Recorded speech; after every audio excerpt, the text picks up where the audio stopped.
Yeah. Sometimes the loudest voices ain't the closest to the truth. Let's talk about it. Everybody got a theory, everybody got a side. Timeline getting longer while the answers try to hide. Every interview drops, everybody hit play, but another piece of the puzzle still dripped away. Pressure on the family, pressure on the town. Everybody pointing fingers, everybody looking down. Facts don't move faster just because we want them to. Truth don't change colors when the spotlight's on you. Screens full of opinions, comments full of heat, but evidence walks slower than emotions in the street. Everybody chasing justice, everybody saying wait, but assumptions build a verdict before we know the fate. Questions remain, still looking through the smoke and the pain. Everybody talking like they know the whole thing, but the truth don't answer every time the phone rings. Questions remain, we searching through the storm and the rain. If we're really after justice, let the evidence lead, cause assumptions ain't the same as what we actually see. Yeah, one report says this, another says that. Everybody drawing lines from a photograph. Voices getting louder, certainty grows, but certainty ain't proof. Every investigator knows family wants closure, community wants peace. Everybody hoping one day all the questions cease. Until that day comes, let's keep our balance right. Facts over feelings when we're walking through the night. Truth don't need favorites, truth don't pick teams. Sometimes what we believe ain't the way it really seems, yeah. If the evidence changes, then our minds should too. The goal ain't to be right, the goal is finding what's true. No victory in division, no profit in the pain. Let's keep asking honest questions until the answers have a name. Questions remain, but we're still standing in the rain, searching every detail, every witness, every clue. Knowing every honest question brings us closer to the truth.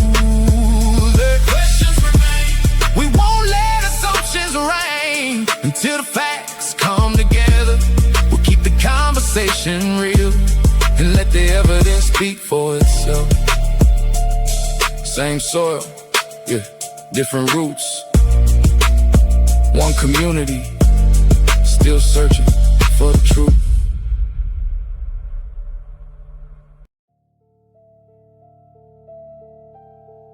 Yeah. Sometimes the loudest voices ain't the closest to the truth.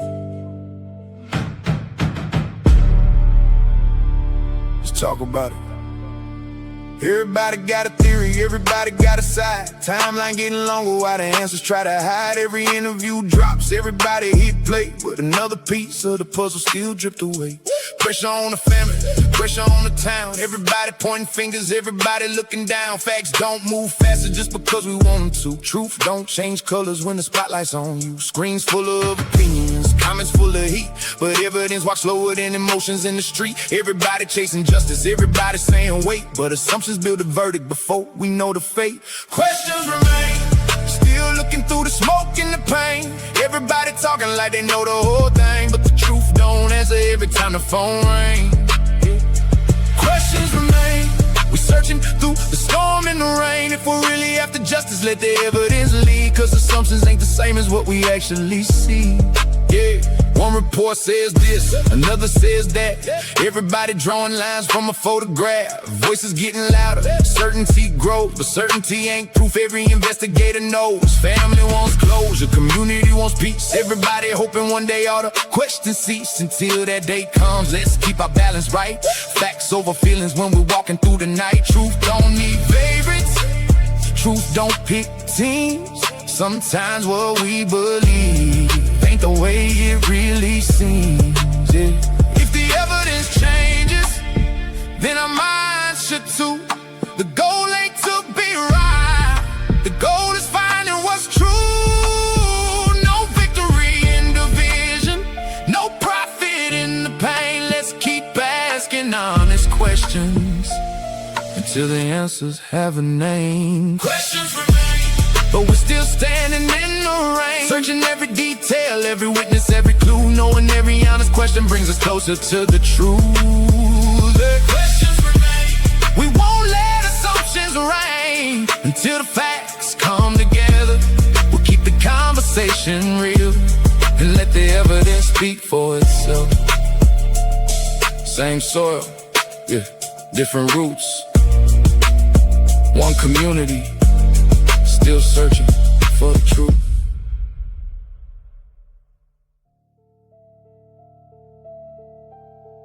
Yeah. Sometimes the loudest voices ain't the closest to the truth. Let's talk about it. Everybody got a theory, everybody got a side. Timeline getting longer while the answers try to hide. Every interview drops, everybody hit play, but another piece of the puzzle still dripped away.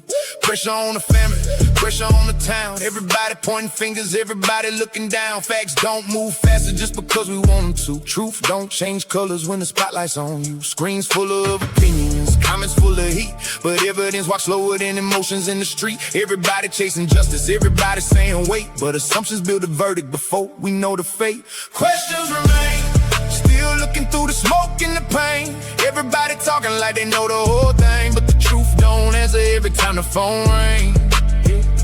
Questions remain, we're searching through the storm and the rain. If we're really after justice, let the evidence lead, cause assumptions ain't the same as what we actually see. Yeah, one report says this, another says that. Everybody drawing lines from a photograph. Voices getting louder, certainty grows, but certainty ain't proof. Every investigator knows. Family wants closure, community wants peace. Everybody hoping one day all the questions cease. Until that day comes, let's keep our balance right. Facts over feelings when we're walking through the night. Truth don't need favorites, truth don't pick teams. Sometimes what we believe ain't the way it really seems, yeah. If the evidence changes, then our minds should too. The goal ain't to be right, the goal is finding what's true. No victory in division, no profit in the pain. Let's keep asking honest questions until the answers have a name. Questions remain, but we're still standing in the rain, searching every detail, every witness, every clue. Knowing every honest question brings us closer to the truth. The questions remain, we won't let assumptions reign until the facts come together. We'll keep the conversation real and let the evidence speak for itself. Same soil, yeah, different roots. One community, still searching for the truth.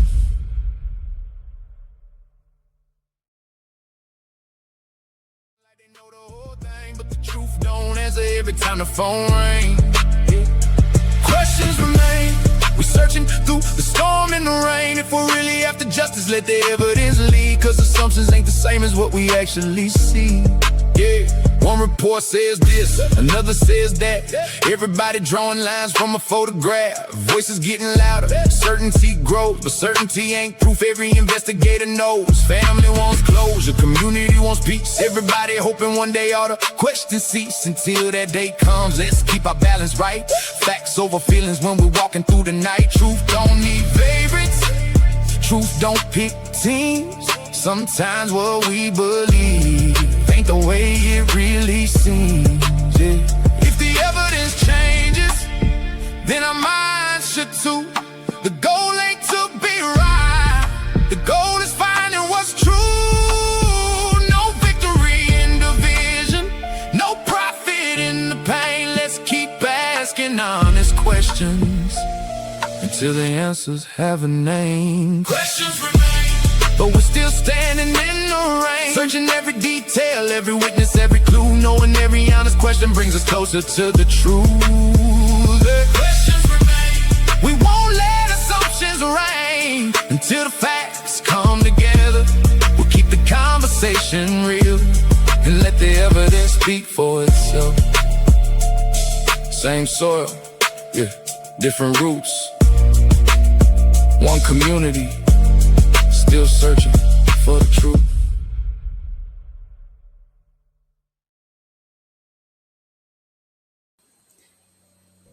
Disclaimer: this broadcast is intended for commentary, discussion, and entertainment purposes only. All topics and statements are based on publicly available information, including news reports, social media content, and third-party sources, which may include allegations or unverified claims. The views expressed are opinions and should not be interpreted as confirmed facts. This content is not intended to harm, defame, misrepresent any individual, organization, or entity. Viewer discretion is advised.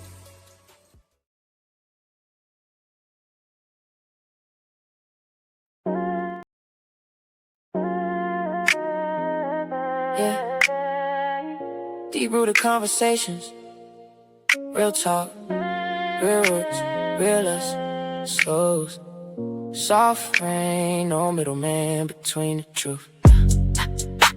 I can see it in your eyes, you got it. Pain got your heart moving cautious. Different worlds but the same kind of scars here. Different roads but somehow we still crossed it. Mad cause the world never listened right. Mad cause your truth always turns.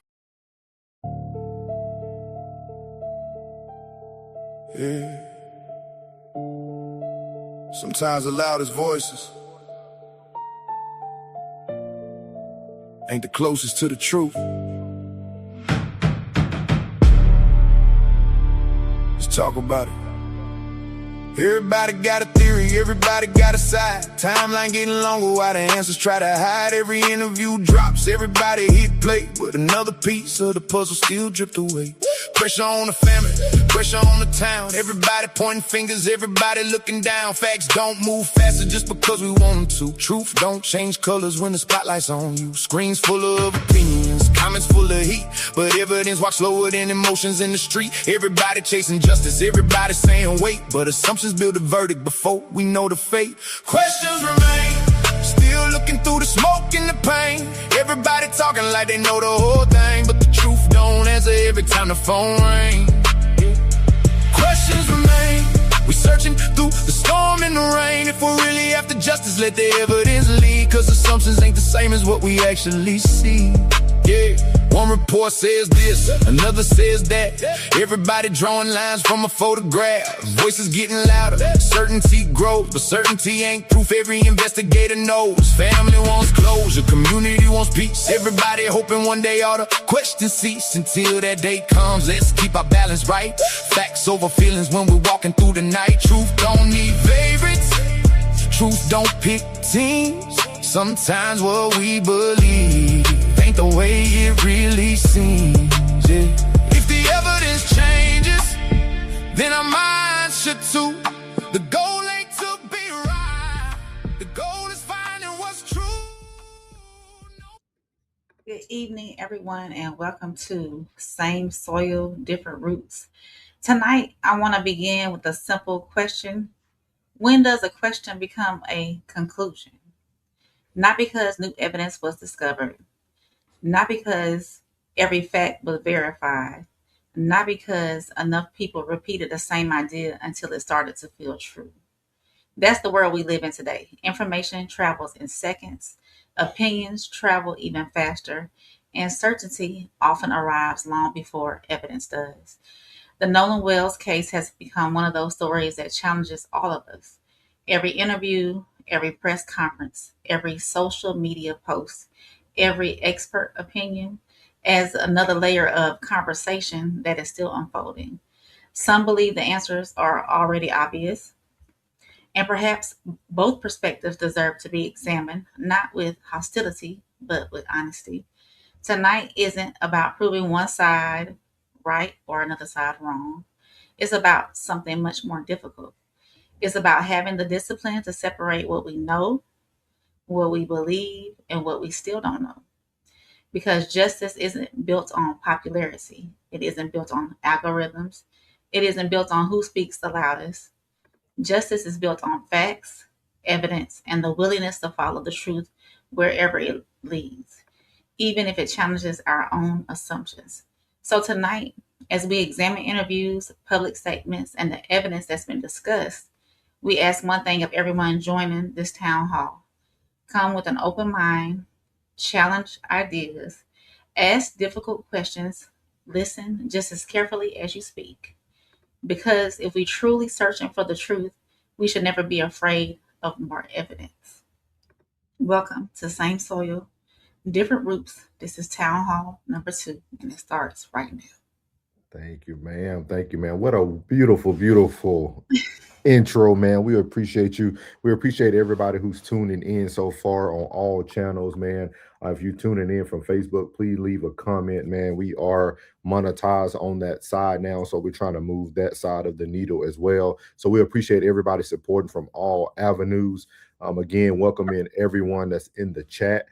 We will have the link available after each segment. Again, this is Town Hall number 2. All we're here to do is just to show what's recently been put out, kind of have a normal dialogue about it. We're not here to say who's innocent, who's guilty, but just to kind of have the conversation. But most importantly, we want to hear you guys have the conversation. So we will drop the link for anyone who would like to come up and share what they think about it. And again, I think we said 2 minutes, right? We'll be giving 2 minutes for people to share their opinions, their thoughts, and then, of course, we'll move it on to the next person. Myself and Rain will not be here to disagree or argue. We will here let you share your thoughts. So we're going to start with our first town hall meeting. And that first one's going to start over with none other than Nancy Grace, man. Nancy Grace has came on the scene, and she has came on the scene hard. I think she's dropping something, feel like every 10 minutes. So we're going to actually hear her premiere that came out today about the audio that was leaked. So we're going to be talking about the leak audio, what some people heard, but she actually had some specialists come on and give their thoughts and opinions. So we'll be playing this premiere from today's premiere that Nancy Grace did on her Listen to Crime Stories with Nancy Grace. So here we go. Let's see. Call. Is it real? Good evening. I'm Nancy Grace. This is Crime Stories. I want to thank you for being with us.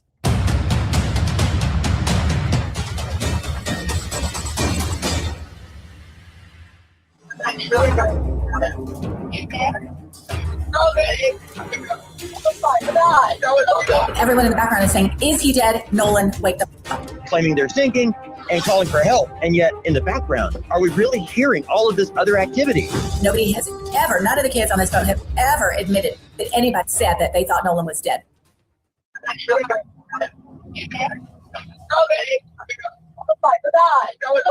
Tito Assistant, Vicky speaking. How can I help you? Hey, we're at the west tip of Horn, and our bilge pump stopped working. We're sinking. Can y'all please come? We have a membership. All right, of course. How far is the work coming up, sir? Can you give me a description? Angles? Hello? Hey. Yes. How far is the water coming up, sir? It's coming up. We're just sinking. I don't know. Like we're going down now. All right. Well, let's get you going. Membership number or phone number listed on the account, sir. I don't know the phone number. It's either. I think it's. Try that. All right. I know we have a membership, like guaranteed. I don't All have right. the tag Unless on you have a it got membership ripped off. number or anything, it's okay. I'll get you over to the captain. What's the best phone number to reach you at? Reach me at. You are hearing the audio distress call from the boat. That is the boat on which Nolan Wells went to Horn Island. Now, there have been a lot of different accounts about whether he was on the boat when he came back from Horn Island, when he was supposed to come back from Horn Island. He never came back from Horn Island. And you can clearly hear on that version, which we obtained from the Mississippi Department of Marine Research. They released it. It's not something off TikTok or Insta. And that's what you hear. Let me hear 184 one more time, please.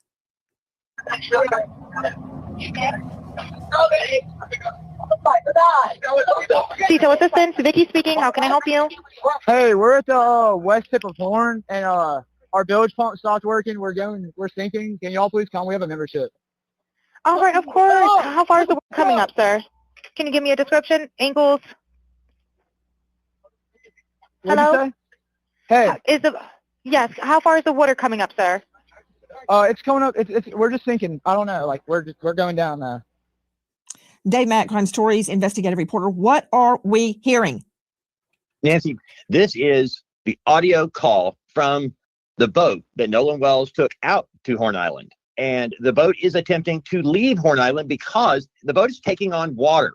What we are hearing is the call from the boat to the group they have. Cito, let me help you. Let me help you. Reminder, Dave Mack, we've only got 1 hour to cover a lot of territory. That is the Cito call where the grandson of the boat owner thinks that they're taking on water. Joining me right now, special guest Brandon Tatum. He is a former police officer with Tucson PD, and he is a star of The Officer Tatum on YouTube. He has interviewed Nolan's friends. Now, we're about to bring on 2 experts, each one taking a different viewpoint on that call. But Officer Tatum, thank you for being with us tonight. No matter what you say, just know you're going to get hate mail. Doesn't matter what you say.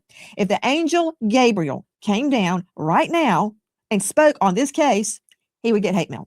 That said, what do you make of that audio, officer? Well, Nancy, thank you so much for having me on. If you put the audio within context, it is an impossibility unless these people are prophesying that somehow they're saying Nolan's name or projecting that Nolan is somehow injured, hurt, or killed, because we have witnesses that have come out. When I interviewed Warren, a lot of those kids that I talked to already alluded to this way before the audio came out, that they were gone. And people had already saw Nolan after they had left. The young lady, Katie, that he was hanging out with, I saw a text message from her alluding to the fact that she never saw him get on that boat at all. We have video of the boat that we shared on our social media page, and it shows all the occupants on the boat, and Nolan was not there. And so if a person thinks that they've heard something on the audio, they have to compare it with context. Maybe they said, is it dead? Talking about items that could potentially have died or damaged on the boat, given the fact that they were sinking. So I think people need to put this in context and reevaluate what they're listening to on the video, because if you are going to make a staunch stance in the wrong direction, in my opinion, by saying they're obviously talking about Nolan, it is incredibly impossible. One more thing real quick, that when you look at where they were at when they made the phone call and their GPS coordinates, it literally put them on the island. And we know, and not on the physical island, but really close proximity to the island. And we know, because we have another video of Nolan being out there and also all the other boats surrounding him, that this would have had to happen very near to hundreds of people in hundreds of different boats. So somebody would have seen something if there was a dramatic commotion like this occurring on that boat. I hear what you're saying, Officer Brandon Tatum.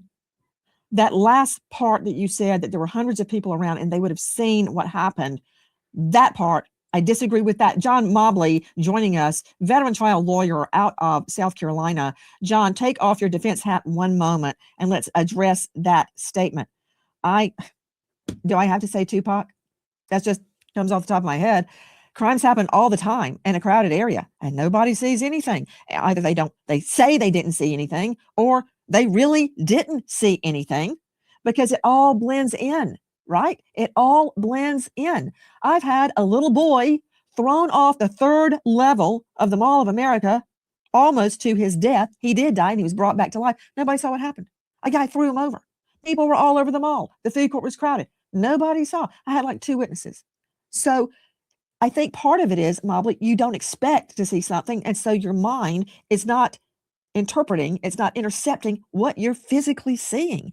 And again, we don't know what happened. We don't know why Nolan Wells has a red mark on the back of his occipital. We don't know. Was he hit? Did he fall? Then fall off a boat? It could have been any number of things. Some nefarious, some an accident, some negligent. My point is, just because there's a lot of people around, that does not guarantee you witnesses, Mobley. You know that better than anybody with all the cases you've tried. So I want to stop there, because this is a question you had, Rain, for about 5 weeks. Now that she puts it into that perspective, and she's showing, that in other cases, 1 million people can be around and somebody can't, won't actually see what happened. Although, with that being said, with the Nolan Wells situation, I do believe that somebody somewhere knows what happened to him. I still believe that, even though she gave these situations with the young baby being thrown off the balcony and the other situation, I still believe somebody knows. It's still there. that somebody knows exactly what happened to Nolan. I can see that. I mean, even she said, even though nobody's seen it, 2 people did see it. Yeah. For the Mall of America. So, but I just wanted to stop it there because Rain has had that question for about 4 to 5 weeks. Yeah. And I thought it was very interesting that she even brought up those scenarios today. Mm-hmm. So. Well, Nancy, I got to call it like I see it. I think there are 2 things I want to say to address that. The first part, I would agree with you that, yes, a lot of people can be around and they can notice something, and something can happen rather, and people not see it. However, I think the way that the human mind works, we would all agree, is we perceive things all the time. Okay, and we may perceive something that at the time we perceive it, it is not deemed significant. However, in this case, I do believe that if someone did see something that they didn't pay particular attention to involving Nolan Wells, once all of this has come out, the way the mind works is it'll trigger what they saw before, because now it becomes significant. Okay, so I do agree that people can perceive things and not pay attention to them, but when something significant happens later, sort of like being robbed, you're not paying attention to what everybody's wearing, but if that when somebody robs you, and later on you have to recall what that person was wearing, what they looked like, you can recall it because it's important at that point. But at the time they perceived it, it was not important. So that's what I want to make sure I discuss. And I do want to address, you talk about the red mark on the back of his head. I mean, I think that is a red herring. That's something that everybody kind of latched onto because they're so desperate for any information that might be related to the cause of his death. But even the own pathologist that conducted the autopsy did not put him up. Mobley, are you a medical doctor? Yes, no. I know how to examine forensic evidence based on the countless homicides. Listening, not hearing, yes, no. You're not a medical doctor. I'm a juris doctor. Are you a medical examiner? I am not. No. Put up the back diagram, the back of the head of Nolan Wells from the second autopsy right now. You know what? I give it to you, Mobley. You're a great trial lawyer. A medical examiner, you ain't. And I don't know why you're saying people are latching onto this, grabbing at straws. I'm looking right at it, man. Should I believe you or my lying eyes? I am looking at the second autopsy. And I have questioned multiple actual medical examiners, actual doctors that say that means something. Put him up again. In what world would the first medical examiner remove Nolan's throat if it did not have something probative about it, something that proves something? Did they remove his toe? No. His elbow? No. His eyeball? His nose? No. They took his throat. Do not tell me that a medical doctor, which you are not, took the throat out of this young man because it means nothing. And then, you know what? I can't even hear you. Straight out to Joe Scott Morgan joining us, professor of forensics, death investigator. That second doctor did not highlight that in red for nothing. That doctor is not grabbing at straws, as Mobley said. I don't know why he's saying that.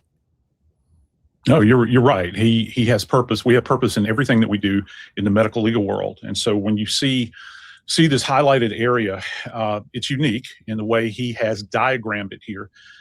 He even demonstrates that it has almost like margins to it. And, that's what has left a big question for us, because it's not like it's diffuse all over the place where you've got these kind of spotty alignments.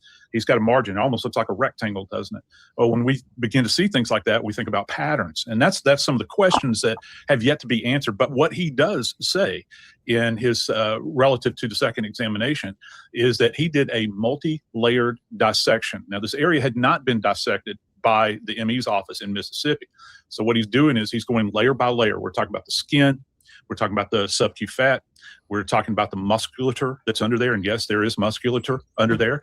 And what his conclusion is, Nancy, is that there's significant decomposition at this point in time. So he cannot make a determination about these markings one way or another. He needs more information. And admittedly, in the second autopsy, he says this is pending investigation. And that's key here. Okay. Joe Scott Morgan. Yes. He, the first medical examiner, removed the throat. Yes. No other part of the body, except for the lungs, removed the throat and the lungs. We know why he took the lungs. I don't have to be a death investigator like yourself with 10,000 death investigations under my belt to know why he took the lungs, to see if Nolan drowned. But the fact that someone has a lungs full of water does not tell me how they got in the water. Did he fall? Was he hit? Was he held under? Was it an accident? Did you see that video? Pull it up if you can, control room, of all those ships, all those boats out there. If he was between one of those boats, lost his footing, went under, got the riptide, no one may have noticed. All right, no one may have noticed.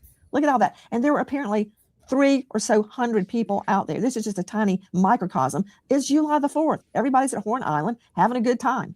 So it could be any number of ways he landed under the water. But my point is, that's why they took the lungs. Why? The throat. Well, because the throat and the throat areas you're referring to it as, it's actually the organs of the neck. We're talking about the larynx, the pharynx, our windpipe, essentially, and everything else that's connected therein. That's the conveyance to get into the lungs. So one of the things, what they're looking at here, Nancy, to put it very bluntly, is they're looking for any possibility that his breathing could have been compromised. Well, how is that compromised? Well, when you begin to think about, if you put your hand in the midline of your throat, right here, okay, you begin to think about the trachea, which is encompassed right here. Was it compromised in any way? Are there any focal areas of hemorrhage? Has it been crushed? You would go up into the neck. I suspect that the tongue was probably removed as well. You're going to look at the hyoid, which did not accompany the body. But all of this has been retained. There's nothing abnormal about the state retaining the organs of the neck. This happens very, very frequently in cases like this because they want to be able to go back and examine it. And also for the future. How do you feel about that though, Rain? Because I think they almost are double talking to us, right? Because they make certain things seem so obvious, but then they'll keep saying it's not abnormal. But you're putting so much context and so much reference on it, so it is important. So to me, it sounds like it might have been normal, but it shouldn't have been normal in this situation. Right. You see what I mean? Like, it's almost like confusing because I'm listening to doctors and specialists say, hey, these are very important areas. This is something you need to like gain evidence of what happened or how this person possibly drowned or if whatever the alleged allegations are. But then it's like you'll then say it's not abnormal. It's like you're saying one thing, but then you're giving them another thing. You know what I mean? Yeah, there's a lot of fingers in a cookie jar trying to, get a cookie out and taste it. And in doing so, everybody's giving their own opinions on how they, how they interpreting this whole situation. Like, with the second medical examiner not receiving those critical items and the state not releasing them. But then we understand why the state hasn't released them yet. The findings are not complete. So and then we have all these other people dipping in, giving their opinions or their expert opinion. Yeah, their expert opinions. That's what it is. And it seems like everything, there's no like endpoint anywhere. There's no final button somewhere. Like this is it. This is what we saw. These are the tests that happened because everything is still pending. Everything is still under investigation. So until Mississippi gives, I don't know if Mississippi has handed over their findings to the DA yet. Yeah, but now to answer you and Penny said, did we ever find the tongue and throat? We won't know now because everything's going to a grand jury. So now we won't nothing else will be released. It doesn't matter what side of the house it's coming from now. We won't hear anything else. Like now we are kind of moving on speculations, the little bit of information we're getting. So with them doing the grand jury, and we already heard the Mississippi DA last week at the town hall we did, right? They're not talking about nothing else. Like you won't get anything else from the state of Mississippi. So at this point, even if they found the tongue and throat, Penny, we won't know. We won't know until everything comes out. Yeah. So it's unfortunate that I know Nolan's family, his mother and his parents especially, want answers as quickly as possible. I know it's unsettling for them. I know Miss Christine, she said 27 days today it's been, and there's no final answer. And I understand it takes weeks for toxicology reports to come back and findings to come back on different tests and everything. But still, with that being said, with today's technology, it seemed like it should be moving at a faster rate, especially with a high profile case like this. Well, they made it high profile now because the world is seeing it unfold every day. So it to me, it seems like a match should have been lit up under somebody's feet, and like, let's get a move on this. Let's make this top priority. Let's get this over and done with. So one, the family can have answers, and two, we can move forward where we need to move forward. But it seems, I still think Mississippi and their investigations, the sheriff's office, is what they're dragging their feet for some reason. And I'm not for certain the reason, but they're dragging their feet. I can only You said, assume. what's the tongue and throat missing in the first? We don't know because they haven't released that first one. Mhm. Like, so yeah, Penny, that's the crazy part. Like, we don't know because we won't know anything that Mississippi did until we get to the grand jury, to everything. I mean, the trial comes out. So Yeah. he said People have been arrested for way less. Absolutely classic. Mhm. He said complexion for protection. Time said, I hate to say this, but if I was a Caucasian boy that was in Nolan Will's situation, it would have probably went a little different because the police would have took more investigation. Telling you. Classic said that's the reason. Miles said somebody paid a lot of cash to hide body parts. Yeah, yeah. So our goal and our intentions for me and Rain on these town halls is to continue to just bring more and more additional information that you guys probably already hear about throughout the week, but just try to break down some of the people who are covering certain areas just so that you guys can give your opinion. But this town hall is actually for you guys. So if you guys ever want to come up, like we said, you do have 2 minutes to come up and say your piece. Like I said, we want to hear your thoughts, your concerns, even if it's something positive, prayers to the Nolan Wells family, things of that nature. That's what these town halls are for. So, yeah, she said, how do we get to trial without arrest? Mario, I covered this on one of my platforms about what the grand jury role is, and I'll cover it again tonight just so you can understand how they're going to get there. Because the grand jury, Mario, is going to be who decides if there's enough evidence for this to go to trial. Like right now, we're moving on evidence. Kind of goes back to what Classy said, right? Like the complexion for the protection. Now they're being covered, right? They're being covered by Mississippi. So now they're trying to get enough evidence. Like if we can't find out, if nobody's gonna rat or snitch, we now got to get enough evidence to take this to a trial. So that's how they'll do it without a first arrest. He said no, it has been charged. He said no, not yet, Penny, not yet. So so we're gonna play. I'm gonna move this over to because I want y'all to start hearing. Can I say something real quick? Yeah, do your thing. I just wanted to give my personal take on the phone call that was released by the Mississippi Department. Yeah, that the phone call. Everybody has interpreted, or the ones that I've ran across, the interpretations that I've run across, the reviewings that I've run across, the audio separations, whatever y'all do on the audio end, the audio people that are professionals on that end. Vicky speaking. The ones that I've come across, at the end, they hear say, Nolan, wake the F up.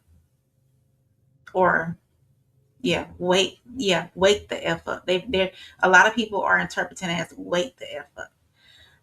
I personally hear shut the F up.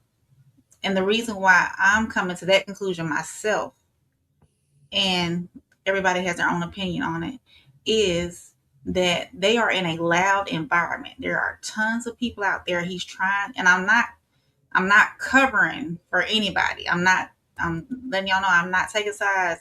Girl, speak your mind. This, but I'm saying what I hear in this phone call is shut the F up at the end, because in my reason for that is because they're in this loud environment. They have music playing. There's hundreds of people out there. They're around all these boats, and it's loud. I'm not negating the rest of the phone call that came in beforehand about, oh my God, no one don't die, etc. But that little tidbit at the end saying "wake the f up," I'm interpreting it. My own personal opinion is shut the f up. So I just wanted to say that part. Okay, and I'm gonna go ahead and start playing this one. It's gonna break Okay. it down. I'm gonna plug my charger in. Give me 1 second. Okay. How can I help you? Hey, we're at the west tip of Horn, and our bilge pump stopped working. We're sinking. Can y'all please come? We have a membership. All right, of course. How far is the water coming up, sir? Can you give me a description? Ankles? What'd you Hello? say? Hey, Yes, how far is the water coming up, sir? it's going up. We're just sinking. I don't know. Like we're going down now. All right, well, let's get you going. Membership number or phone number listed on the account, sir. I don't know the phone number. It's either. I think it's. Try that. All right. I know we have a membership, like guaranteed. I don't All have right, the tag unless on you here. have a You got membership ripped off. number or anything, it's okay. I'll get you over to the captain. What's the best phone number to reach you at? Reach me at. All right, and is everybody on board in good health otherwise? Yeah, everybody's How on many? board. All right, do you need the United States Coast Guard? What? Do you need the United States Coast Guard? No, we do not need that. We're bringing in our forensics experts, but back to Brandon Tatum, former police officer, Tucson PD. He is the star of the Officer Tatum on YouTube. He has interviewed Nolan's friends. Okay, you're saying that I am looking at, and others are looking at this out of context. My mind is open. You may be right. And I believe, Officer Tatum, you are specifically referring to the words. Let's see the transcript of the audio as I read this, please. You're referring to alleged statements. Sure, he's dead. Is he dead? Nolan. OMG. Nolan, don't die. Then wake the F up. I thought he was on the check his chest. Now, to you, Officer Tatum, you believe that there is an innocent explanation. My mind is open. And that innocent explanation would be what? Well, I think that if you are convinced without context that they are talking about Nolan, you're going to hear certain things and perceive it. I mean, the bilge pump is damaged. They could have been saying don't die or is it dead, referring to the bilge pump or the bilge pump.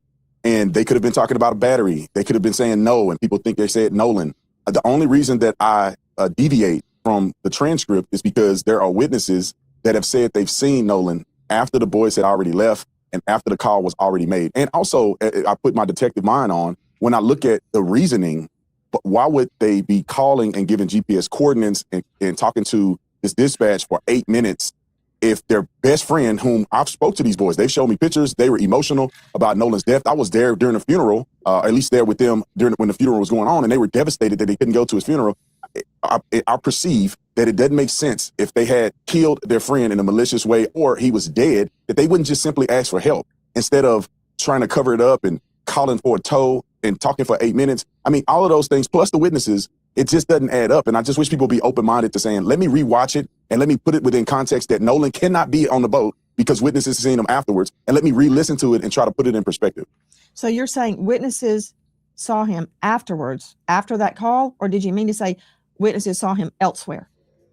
Yeah, no, witnesses saw him on the island after the call. After the boys had left around 4:30, witnesses have seen Nolan alive on the island after that. So, you know, that puts Nolan alive after that. And I think that people should be focused on, okay, now let's interview and talk to people and consider what did they see? Because we're already past the point of Warren and Wyatt's boat and all of those things being involved.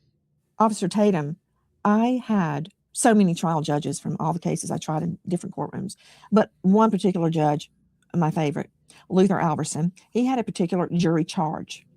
And I've heard it so many times, I've memorized it. He said to the jury at the end of the case, after the closings, it is your duty to make all witnesses speak the truth and impugn perjury on no one.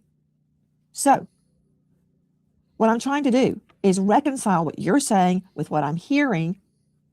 I hope Nolan Wells died by accident.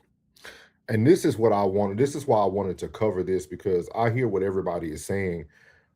But Nancy Grace is really saying the same thing that even me and Rain are sitting here and saying, right? She's still not giving y'all definitive answers, even though she might be more excited or more dramatic. Like, she's still, if you watch every video she does, she does ask people questions depending on what they said. It's kind of like she's almost an antagonist to the person that's up there.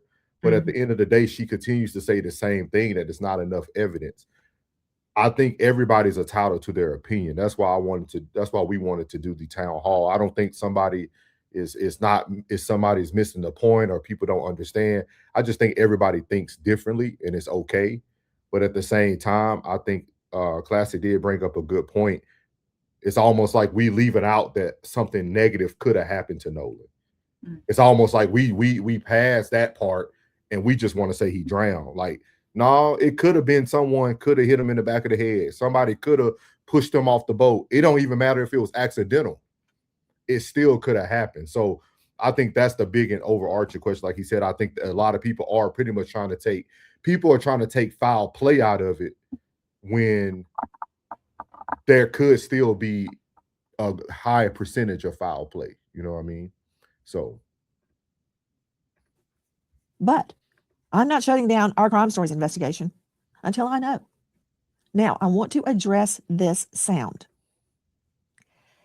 To Joe Scott Morgan, professor of forensics, Jacksonville State University, author of Blood Beneath My Feet on Amazon. At Jacksonville State University, they have a world-class CrimPro lab and setup. In fact, I've called on Morgan many times to help me recreate crimes in their labs. Star of Body Bags with Joe Scott Morgan. Joe Scott, you've been on so many death scenes, trying desperately to get to my experts, but I got to lay the foundation as I would do in court before I bring in a piece of evidence. Joe Scott, people do crazy things when somebody dies. They panic. They think it's their fault, whether it is or it isn't. They get rid of the body. They lie. They do all sorts of things. The cover-up is very often worse than what the initial incident was. People panic. So the reaction of the friends to Nolan potentially having passed, that reaction doesn't mean that much to me because you don't know what somebody's going to do under those circumstances. See, she eventually starts talking just like most of people are speaking. But I know Rain talked about this as well, about just why wouldn't nobody come out when we were talking about this behind the scenes. And I told her, I said, at this point, people are so afraid. Like the person who did it is just now so afraid. If allegedly, if somebody did it, you're going to see more people just afraid to speak up. I mean, you got ignorant people doing death threats to the mom of the victim. I mean, just think about that. Like the victim mom is getting threats. Just imagine the person that now needs to come out who might allegedly have done it. Like the fear is so high that now it's going to take, you're going to see this rabbit race for a long time. You know what I mean? You're going to see this rabbit race for a long, long time. So it's just tough, man. It's tough. So hearing them on the boat, I hear what Tatum is saying, and it's reasonable. But how people act in that scenario is not always reasonable. No, it's not, particularly when they're faced with somebody that's in distress and they are under the influence of alcohol. And that's going to play a huge role in this from an investigative standpoint. And not to mention, probably a group of people that don't have a lot of experience with alcohol. We're talking about a group of underage kids. We're not talking about upper end college kids here. We're talking about kids that are 18 years old. They've been getting hammered out there on this. And see, this, I told Rain, this the part that makes me angry. Yeah. This the part that makes me really angry. Like, it's like, bruh, this happens every day. Every day, all day. This happens every day, dog. This happens every day. Black boys, white boys on the beach drinking beer. Like, this stuff happens every day. Like, that's the part that frustrates me is like, okay, we can wait on toxicology reports and all that, but that happens every day. That happens every day. Like, this happens every summer. Every frat boy house. Like, this stuff happens every day in normal day-to-day life. My thing is, why aren't we getting to the nicks and crumbs? Like, does the evidence we currently see show foul play? That's what we got to get to. Like, everybody out there was drinking. I mean, I don't know why we arguing about drinking. Everybody out there was drinking. Warren admitted that he's underage. Like, everybody was drinking. Everybody was drinking. So, like, at this point, like, when are we just going to get to, like, what people really need to know? Was there any foul play? Did anybody do it? and let's be able to move forward from there. Like this drinking and this toxic, that's almost like trying to just damage the character of somebody who's no longer here at this And point. it is not Like needed. it's not needed. Like they all were drinking. They all, Like you yeah. know what I mean. So it's stupid, man. This island, and that's a problem, Nancy. Well, you're right. Okay. Two, not that Tatum in his own right is not an expert. He's a former police officer with Tucson. Joe Scott, an expert, Mobley, an expert. But now let's go to our digital experts. First, Todd Shipley joining us, digital cybercrime expert, former Detective Sergeant, Reno PD, 25 years in law enforcement, author of Surviving a Cyber Attack, Securing Social Media, Protecting Your Home, author of Investigating Internet Crimes, An Intro to Solving Crimes in Cyberspace. He says nothing he hears on this audio shows that the audio has been altered. Okay, Shipley, hit it. Well, we have to look at the fact that the audio that we received is, again, one of those that was released by the press and has probably been stepped on multiple times. Just like we had last year with another famous Did you video say that was released by the press? Hold on, Tom. That was not released by the press. It was released to the press, but it was released by the Mississippi Department of Marine Resources. That was not released by the media. Yes, Nancy, but TMZ in every station that's released it has put a copy that they've edited up onto online. And so we have this expectation bias that's there. So the audio obviously is real. It's been released, and the agency that released it said that it's a video or audio of the incident, but every version that we've seen has been stepped on multiple times. And so there's an expectation bias when you start putting up audio translations that you believe is there, and everybody then has this confirmation of that this is what's said. Now, we have to go back to the original audio from the government agency to get the information that we need to prove what's there in the audio, because multiple pieces released through press stations online don't always have the exact audio we want. There's already been speculation that some of the different audio, like TMZ's and the others, are a little bit edited, and they always are, because you put them on there for a specific purpose, and adding the edited versions of what you think are the audio does not necessarily mean that that's what it is. We can look at the audio and find out what's there, but we've got to look at the original version. Hi guys, American Home. So we're gonna stop there with Nancy Grace. She's been covering this very heavy on her channel, just kind of bringing people along. I like that she does go directly to the sources and bring them up. I think it gives just another point of view. It gives us something to think about. I think a lot of people are on the same page with how they feel about the situation, but now I think it's just getting more to the down to the the meat of the whole thing, like what's going to happen. So again, guys, this is a town hall, so anybody who's new that would like to come up, you are welcome to come up. We can pin the link in the chat for you. With that being said, do you have anything else on that topic, Rain, when it comes to Nancy Grace and the leak audio? I can't remember who the gentleman was at the end, but my thing is, why would the media alter? I mean, they probably alter it enough to put it in their news reports. But if somebody like Nancy is getting it straight from the source, then it wouldn't be altered. I wouldn't think she would put it altered. In good faith, I don't think she or in her organization will put an altered audio out there for the masses to continuously duplicate. This day and time, we are at a point where, like we said in the intro, everything is so fast and at your fingertips. People can clip and edit stuff up so quickly and then disperse it to the masses, and it gets to one person and then it's gonna get to 1 million people. So until that source gets it from that, until that person gets it from the source, the horse's mouth, then we can't really, depend on the authentic,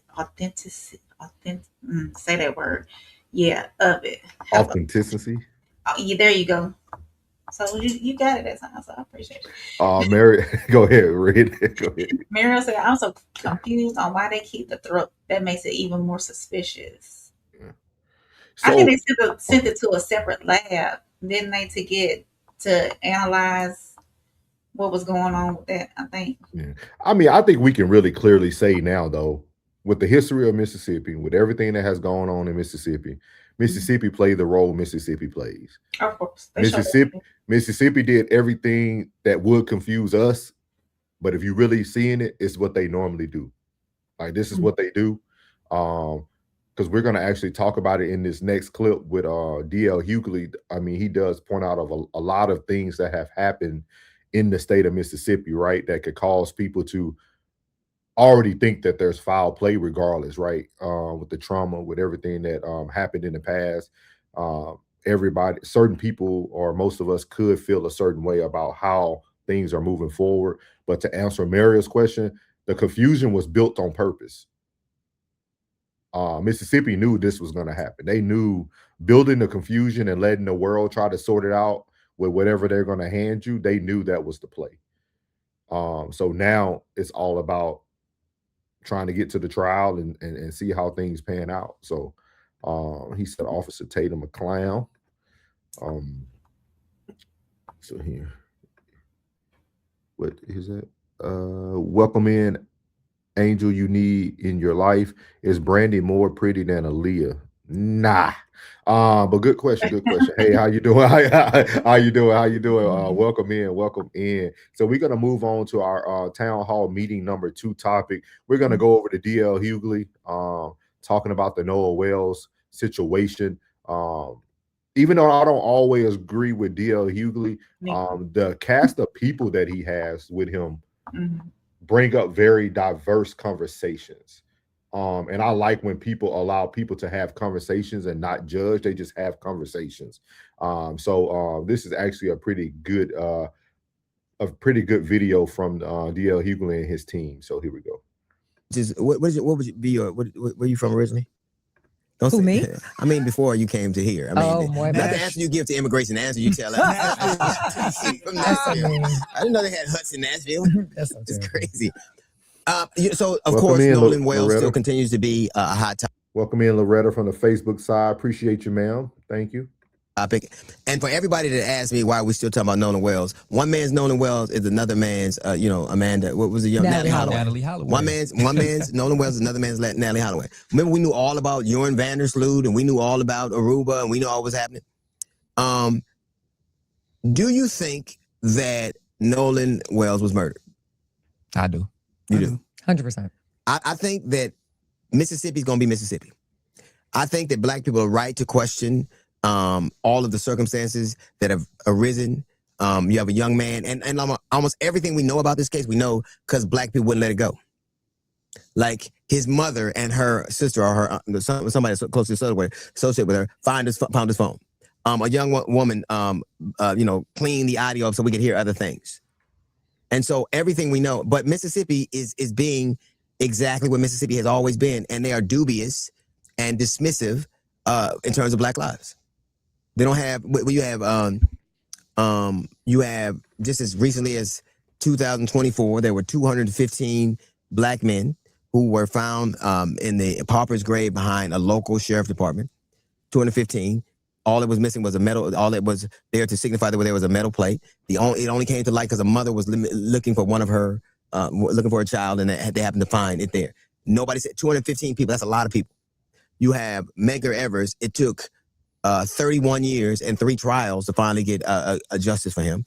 You had not even 4 weeks ago, a 1-year-old boy was shot by a police officer who has, it's been said that he's had racist connections.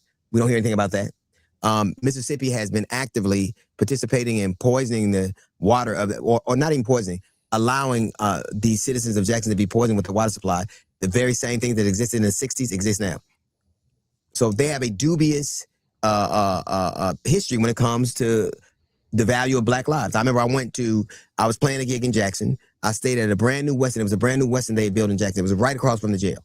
And I have a 135-pound Akita. He would travel with me all the time. As soon as we get to the hotel, I get him water. This dude starts shitting everywhere an hour later. I go to the vet, and he said, did he drink the water? Because every few months, the water is so bad that Jackson have a boil advisory. And they know what's happening. They've taken all of their political power away. So why would I believe you?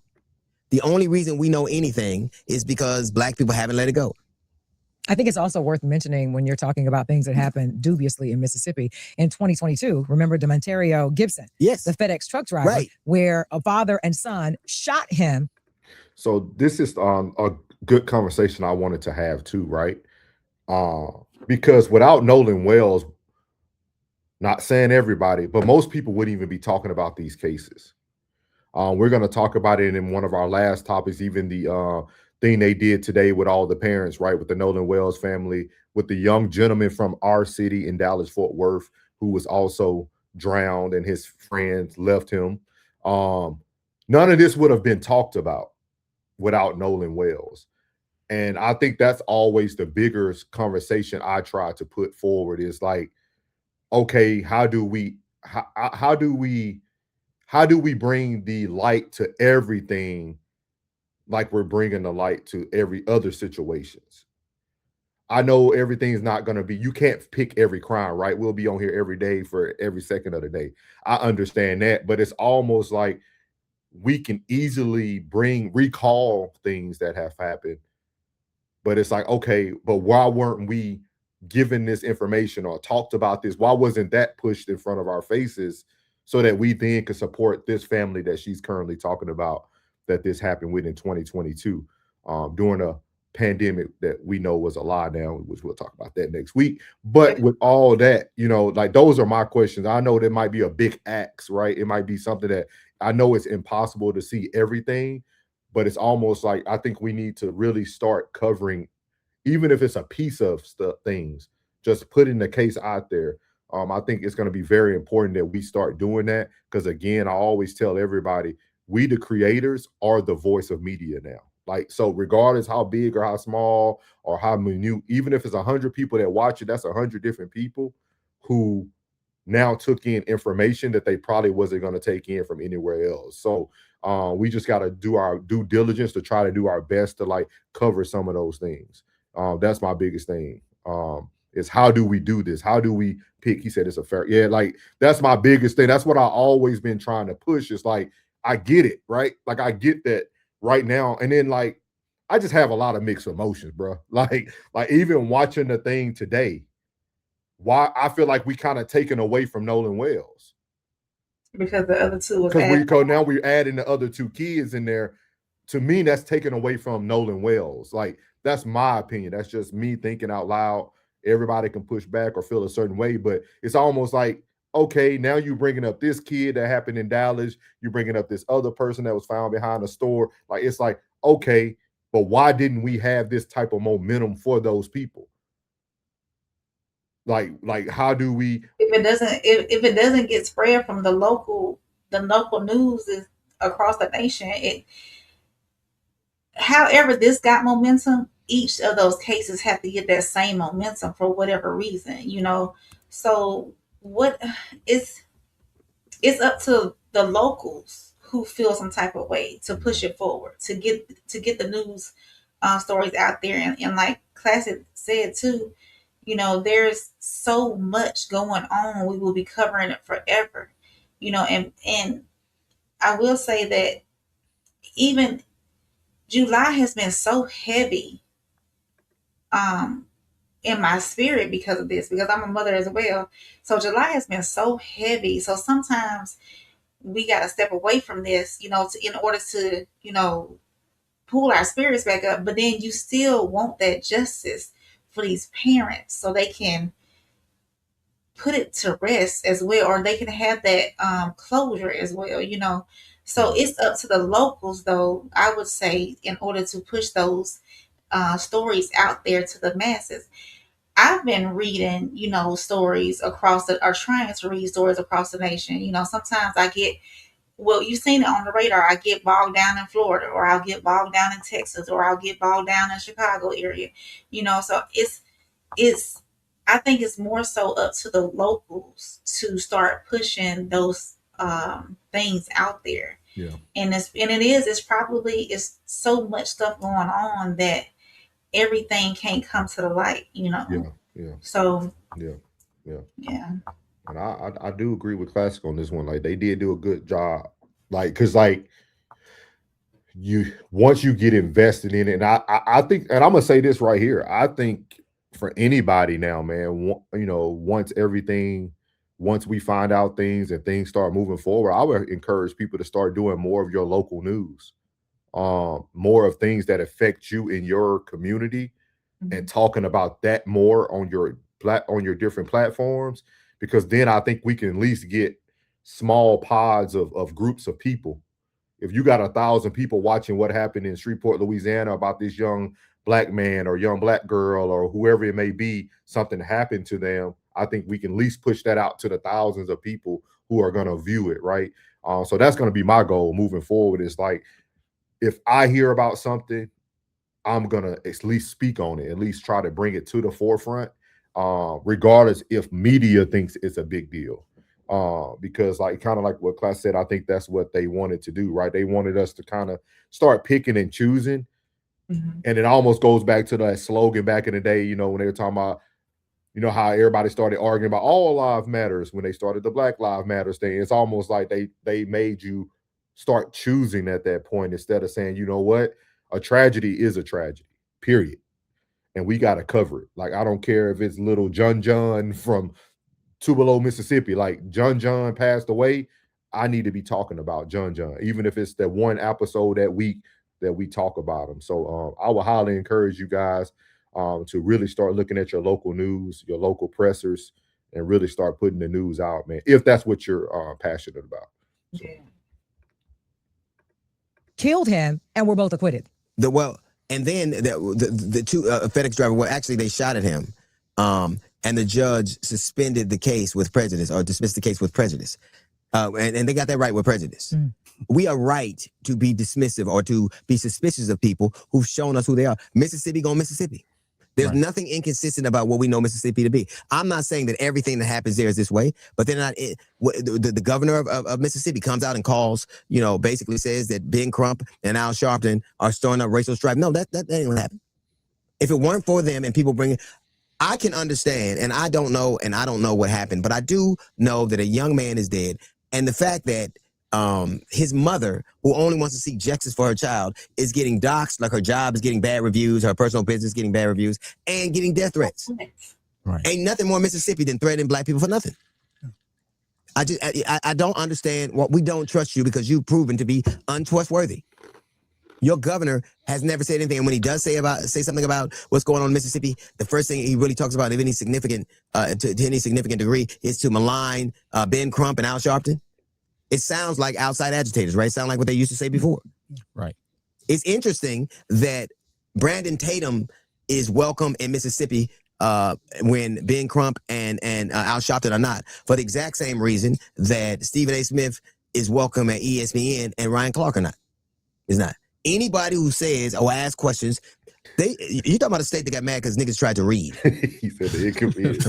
And now the new extrapolation of that, the new extension of that, is people having internet. So what is it? Why would I trust you? I don't know what happened, but I do know this. Maybe the hang up for me is that they keep bantering, throwing around this word friends.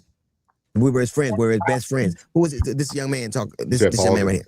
If Nolan could dig himself out of problem for me grave, too. The friends. no doubt. They keep throwing around the word friend. Nolan would be livid is an understatement. Nolan would never want anything pursued this way at all. I think he would be really upset with his parents about how they went about the situation. I think he generally would. I don't think he wouldn't support it. I know that for 110%. I know he wouldn't support any of it. Best friends? Like I was told the story on the radio earlier this week. I had a best friend, a good friend of mine named Kevin. And Kevin and I were best friends. We would get into it all the time. 16 years old, he had a great job, moved in with this girl. The girl had a kid by somebody else. There was always friction. One day Kevin asked me to get his back with him, and normally I would, but this time I got so mad at him and told her to leave the girl alone. We had a fight, an argument ensued. I'm like, fuck you, go. And Kevin got killed. And I was so hurt by that. And a lot of people in the neighborhood, I remember, and I told the story on the radio, a dude named Roger said, you let that boy to drown by himself. My mother didn't want me to go to the funeral because she thought that the people they were so mad at me. People thought they were going to harm me. He was my friend. And I had to say, because if that's your friend, that's the last time you're ever going to see him again, ever. Ever. But these young people throw friend around. When you are grown and you understand what the value of a friend, you understand if you have 5 good friends, you have been blessed. And I had to go say goodbye. The fact that you weren't compelled to say goodbye to somebody, the fact that you didn't have any grief or lament, the fact that you couldn't even access and try to ascertain what part you could have played in it, lets me know I'm not saying they're guilty, but wasn't one fucking friend in the bunch. Not one of them a friend. They can say acquaintances. They can say I was cool with. They can say teammates. You can't tell me a friend. You can't call yourself a friend. You know, now it's such a cliche word. You did BFF, my best friend for life, and this is, and they even connect the names, Bennifer and all that kind of. When you got a friend, it ain't shit you won't do for them. True. I'm talking about a friend, and not one of them have done anything. I think the problem we're having is that Mississippi is Mississippian, and they're mismonitoring friends. None of them have acted friendly. None of them have done the things that we associate with friendship. Right. They held on to the phone. Right. I think they're being advised or just told you can't be there, except when Officer Tatum comes through. They've been welcomed to an interview. I would say this. When you hear, they have a scrubbed audio, right? So this is a scrubbed audio.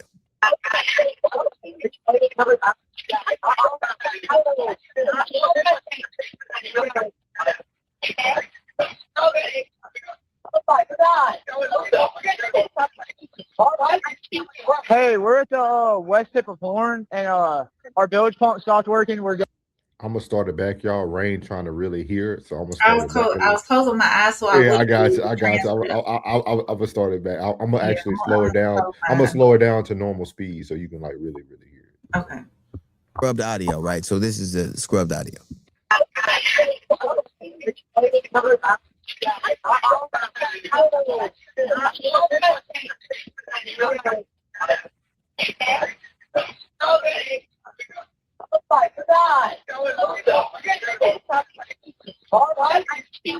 Hey, we're at the west tip of Horn, and our bilge pump stopped working. We're sinking. Can y'all please come? We have a membership. Shut up! Shut the fuck up!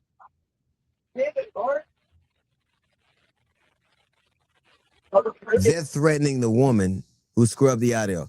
Why is it that black women and black men are the ones who are moving this case forward? Why is it that it was his mother? What you think? What you think you heard there? But I think I heard that time with my eyes closed and I reading the transcript. Yeah. I think I heard the battery's about to die, or we're all about to die. Because if they're saying the boat is sinking, you would think that you're about to die. But I mean, I would hope that most of them know how to swim out there. If you're on a boat, or enough to save themselves. I still heard shut the F up. I didn't hear wake the F up. I heard shut the F up. I don't think I heard Nolan's name that time. And it might have been a different area of the audio. They might have even said he's about to die. I have no idea. I'm not certain. Do anybody know how many women they said was with them? Because I know people kept focusing on Kate, but I heard a lot of females back there. Yeah, but see, at that time, weren't they all like surrounded by other boats and whatnot at the time that they were supposedly sinking before they left the island or about to leave the island? Oh, see that he said that word too. Yeah. Okay. I heard more female voices. Like I heard like I heard multiple female voices, and like I know we only been talking about Kate, but I wonder who that other female is. But Kate didn't ride with him, did she? Did she ride with another boat? He said according to the image, Didn't Katie ride with another boat? It don't really matter about what boat they rode in because that was just what the boat they left on. You see what I mean? Okay, that doesn't mean that they all couldn't have been on the same boat before they started taking on water. Yeah. You see what I mean? Like I'm trying to see like the full picture. Like just because they say they left a certain way doesn't mean that's how they were before the boat started sinking. Mm-hmm. But it was very unique because I got to go find this white guy. It was a white guy 2 days after this event. He was the first person to truly talk about the boat was taking on water.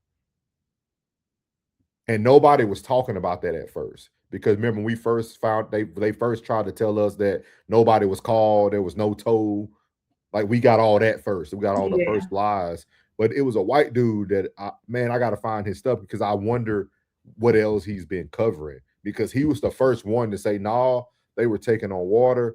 But I wonder what the rest of his story would be today. I got to go find him on social media, because it was like day 2 in, and he was the first person I heard talk about it. It was actually somebody, I want to say Plug sent it over to me. Mary said, if the boat was sinking, why did they tell the dispatcher they were no longer needed? Another good question. Kate was on a different boat. Remember, he allegedly stayed on the island with her. Yeah, but do we know if they stayed on a boat or you see what I mean? Like they all could have been out there around each other too. You know what I mean? Because when tragedy happens, everybody tries to jump in, right? So we don't know if hypothetically he was passing away on that boat and everybody jumping over trying to save, and now he's making a phone call. Like we really don't know. Like I'm trying not to put too much weight on who was on what boat, because in the midst of all this tragedy, people could have been all together in that one area. But I heard multiple women in that video for sure. Yeah. Like for sure. So yeah. So man, yeah. So D.L. Hughley and his team covered this. They was talking in they talk more matter of factly. D.L. Hughley did have some subjectivity with his question, like with his opinion. He was giving more of the history and why you could feel the way you feel about Mississippi. But the questions he was asking them, they were just pretty much like point blank calling it out in their opinion. So I'm gonna move on to this part because he starts to talk about, because you know him and Officer Tatum actually had their back and forth.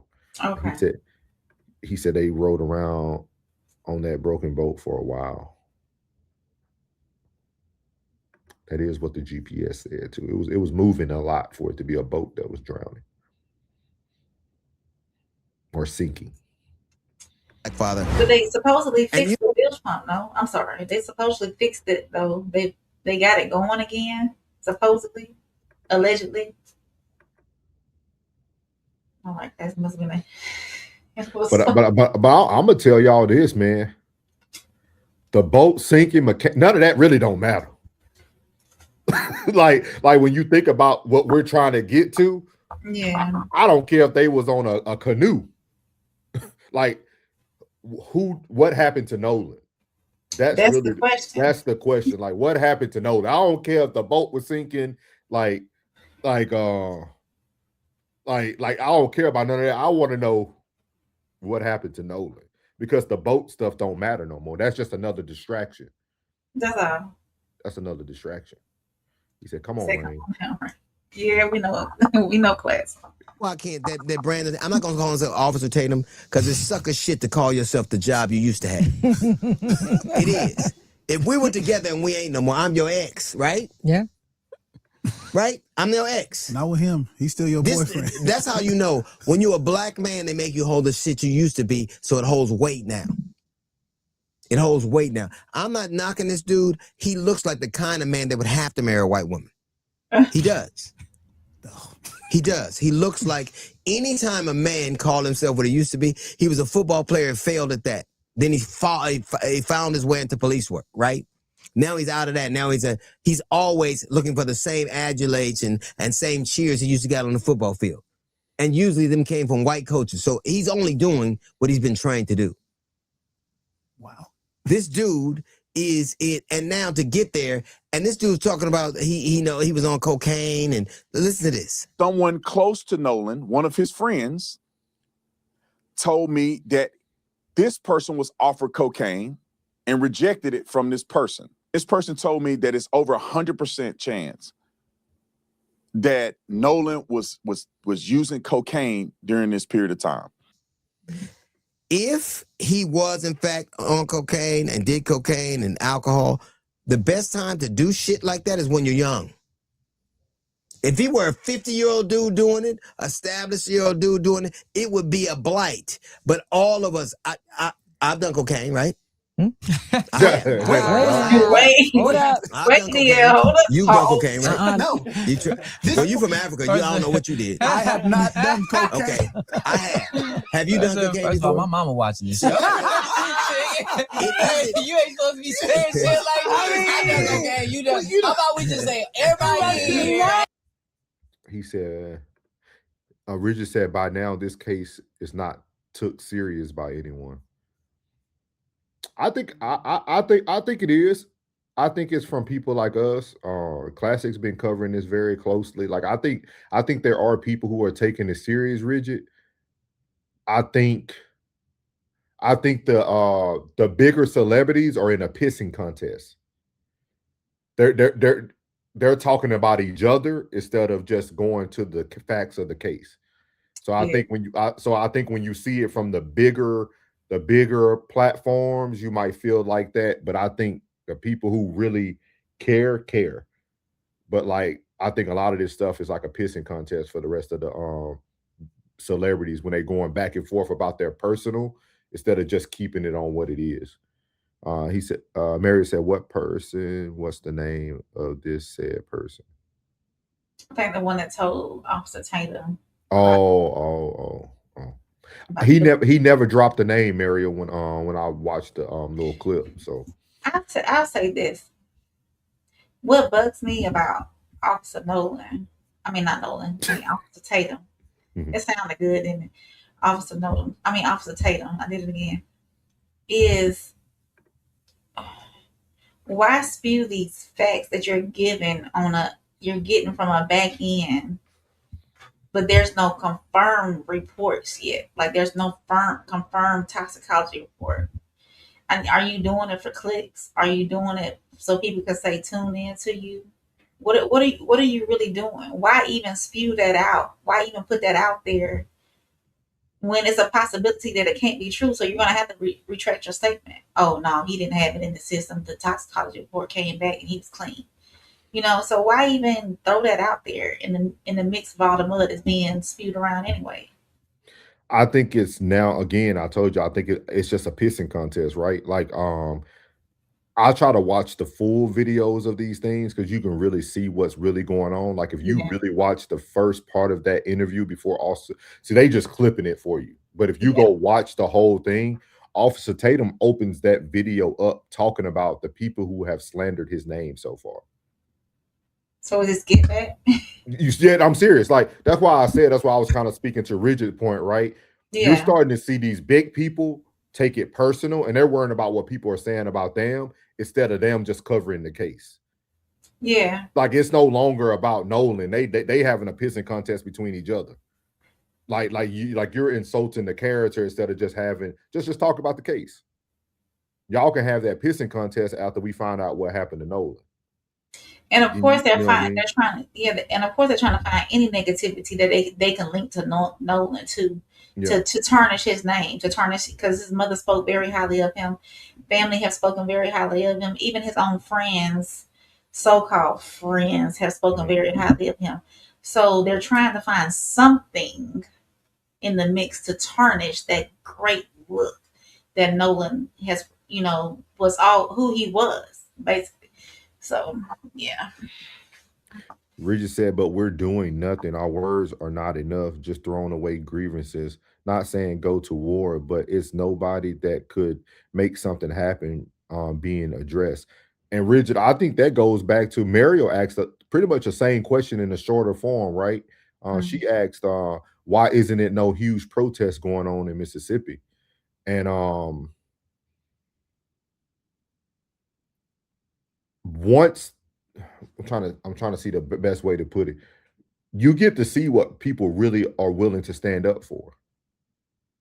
I think people who are covering it has more courage than the people who are not protesting, the people who are not in front out there in Mississippi. Like, I think what you're saying is definitely right. With that being said, we don't know if people not stacking up to go to war. We don't know. And his mother asked for people for the protest not to cause any ruckus, basically. Be peaceful in a way that you're doing. I've seen some peaceful protests going on the news agencies and whatnot, where they're walking and they're saying justice for Nolan, and they're keeping quiet. They're not causing any, damages to the city and things like that. So they're following along what Miss Christine asked them to do, which is commendable. But if I it's agree. not, Mary, I was about to say that. Mary. That's really what it, and that's why I always tell people, like, when things hit the fan, you're gonna find out who really gonna do what. when the funk hits the fan, it's gonna smell like chitlins, collard greens, and pan. I'm telling you, I forget like, when I got that I from. agree. I agree with Miss Mary on that, man. I agree. Mhm. They live there. And it that Mary, that probably answers my question that I had initially. I ain't gonna lie to you, initially about why people don't cover everything, right? Like why we didn't hear about those other stories that they are bringing up now that happened in Mississippi. And it's probably because of that reason. People are even afraid to speak about the things that have already happened there. And so then you leave it in the hands of a celebrity who really has no dog in the fight in that area. That's why I said, like, I think in the future, if people really want to bring light to the things that are going on in their community, if you cover your local news and really bring attention to your local news, I think that's kind of where what they call it, grassroots. It's almost like grassroots YouTubing or content creation. Like, how do you start right in your backyard to bring awareness to what's going on around you? And then I think that's how you create future politicians and stuff too. That's how you create future leaders now. Because, like, once you start paying attention to what's going on in your backyard, you start to want to fight a little bit more. So things of that nature. That's one of the biggest things. I'll put it in there. I'll let you read that comment right there. Richard said, I wouldn't do anything myself, but if I knew him personally, I would have motivation. None of his friends, not one, made a stand. And that, Richard, I agree with you on that, because it seems like, hey, somebody will be putting one of his friends. It could be Tracy. It could be Warren. I have not, unless I've missed it, not one of his friends have said, hey, somebody knows what happened. They're not putting that PSA out there. Whoever you are, come forward. Let us know exactly what happened. I know we're getting that from other people, as Ben Crump, as the parents, as other law enforcement, as other content creators, news agencies and stuff like that. But nobody has went up for Nolan. I haven't seen anybody personally say, hey, somebody knows something. Will somebody please speak up? It was not us. We did not do anything. This was the last thing. I mean, they've been firm in their stance or their stories about what they're saying, what happened, all these extra details that is not even relevant to his passing. But yet and still, you would think they would be more proactive in that stance, But like Ms. Mary said, they're scared because they have to live there. Yeah. Penny said the silence is so loud about Black culture has a lot of opportunities and it's on display now. Yeah. We're gonna cover a lot of that next week too, Penny. There's a lot of these types I'm gonna cover when exactly what you said. Richard said, I think they just being quiet cops too because who the parents are. I can see that. They got connection. Yeah. So we're gonna move on to the third town hall meeting. This one is gonna be having our guy Judge Mathis on display here. Judge Mathis gave his opinion about Nolan Wells' friend Warren speaking out, and he talks about it on his I think it was called something dialogue or something, if I'm not Art of mistaken. Dialogue. Art of Dialogue. So here we go.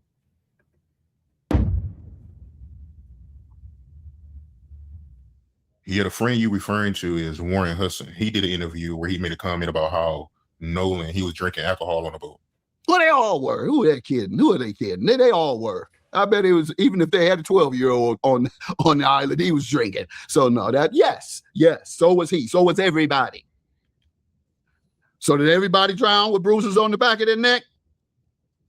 Did all the people drinking drown with bruises on the back of their neck? How is that relevant then? Unless he fell off, then you got dozens of witnesses seeing him fall off of a boat that is near the dock because he wasn't on another boat.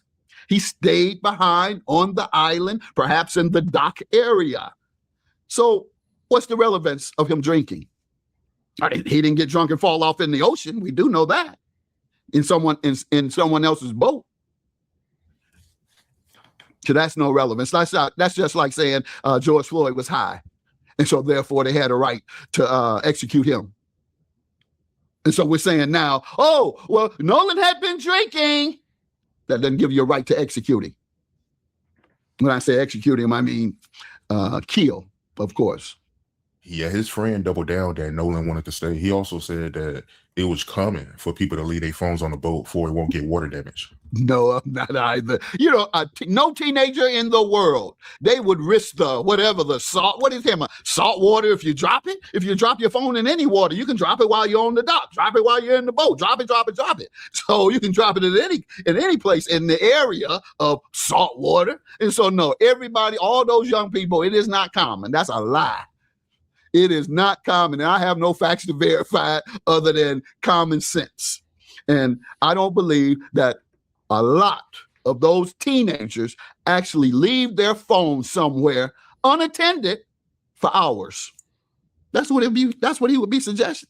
Because if you come there, you're not coming to the island for 10 minutes. You're coming to hang and party. And you're going to put your phone somewhere? You think, I don't believe young people can go an hour without their phone. I don't believe teenagers can go an hour without their phone, without start shaking. Yeah, that's what I'm trying to figure out because it still don't make sense to me because they never told Nolan mom that they had a phone. She had to use the app to find out. So correct. Yeah, they had it and didn't turn it in. The only way they found it, as you just said, his mother had to use an app to find the phone as opposed to them saying, oh, we have Nolan's phone. And the news comes on. Oh, Nolan is missing. Let's call his mom immediately. We don't have her number. Walk to the house. We didn't know the address. Oh, so he really wasn't your friend. Now we're getting closer to the truth. You don't even know where he lived. My sons, we did a version of our show today, the Mathis Family Tables, a YouTube show, podcast. And one of the things we discussed is what are real friends? What does real friendship mean? And it was in the context of the Nolan Wells case. And it was easy for me. It means trust / loyalty, and then being able to identify with you. And in many instances, that's why my family says, well, you don't have any friends out here in LA. I don't want no friends in LA. I can't identify with them, nor do I trust them. And in fact, if I trust you and love you, you can cross me. I'm going to put you on time out for a minute, but I'm going to re-embrace you out of love. Now, if you did something to me to hurt me, then I'm going to go nuclear on you. But if you did something to help yourself, but not hurt me, I might give you a pass if you're a loved one. But if your objective was to hurt me, I got to hurt you 10 times over. So I say that to say, were they his real friends? Should he have trusted them? Should he have been loyal to them? Should he have believed they would never do anything to harm him, that they would only look out for his best interests? Probably not. He probably didn't know him that well enough to put that type of trust and faith in them. Yeah, he also said that he told the United States Coast Guard and Nolan's mom that he was missing. You call the Coast Guard, and you don't call his mother first. You call the Coast Guard. I mean, these are teenagers. This isn't like these are middle-aged people who, yes, you are a responsible enough person. Okay, I'll call the Coast Guard, and I know how they operate, and I know how to communicate with them, and I know the questions they're going to ask, and I know the answers to give. No, you are a teenager. You need an adult to handle those situations, and you need a trusted adult that you go to. You go to either your own parent, you call. You say, Mama, my man is missing. Nolan is missing. What do we do? And they say, call 911 and have you call his parents. Maybe he called them. Well, no, we have his phone. Oh, he left his phone? Yeah, he left his phone. Why did he leave his phone? That's what would have happened. Would you call the Coast Guard if you're a teenager and your man ends up missing? Would you call the Coast Guard first? Or would you call your parents and say, what do I do? He's speaking facts. He's speaking 100% facts. Because even as an adult, there's moments that you'll call your mom, your father, or to let them know what has happened, even before you call 911. Like, he's speaking facts today. Tell him, Judge Mathis. Or call his parent and say, what do I do? You're a teenager. You're calling somebody close and informed. Somebody close that you can trust and is informed and that's close to him as well. And they didn't do that. Instead, as you say, they called the Coast Guard and told them what? How did they know? How long was he missing? Had they found the body? What'd you call the Coast Guard for? What'd you call the Coast Guard for? He told you he was going to be left behind. Did he have a curfew? Did he tell you he was going to be this amount of time? Why is it that you felt the need to call the Coast Guard at any point before he had been found drowned? There was no need. The man partied. Oh, he must have spent the night with her. Oh, man, Nolan getting it in. Shit, we might not see Nolan for a couple of days. Such and such and such and such. Nah, that's how you feel. If you trust that everything is all right with your man, it's only if you think something is wrong that you determine you need to call the authorities. Late what? Late what? Late from what? They don't know when he's coming back. He didn't tell them I'm going to be back at such and such time. He told I'm staying. They claim that he said, I'm staying back with this woman. If you stand back with a woman, come on now. A teenager, you ain't giving your boys when you're going to get back. You're going to say, I'll see you when I see you. Hopefully it's tomorrow afternoon. After we do what we do.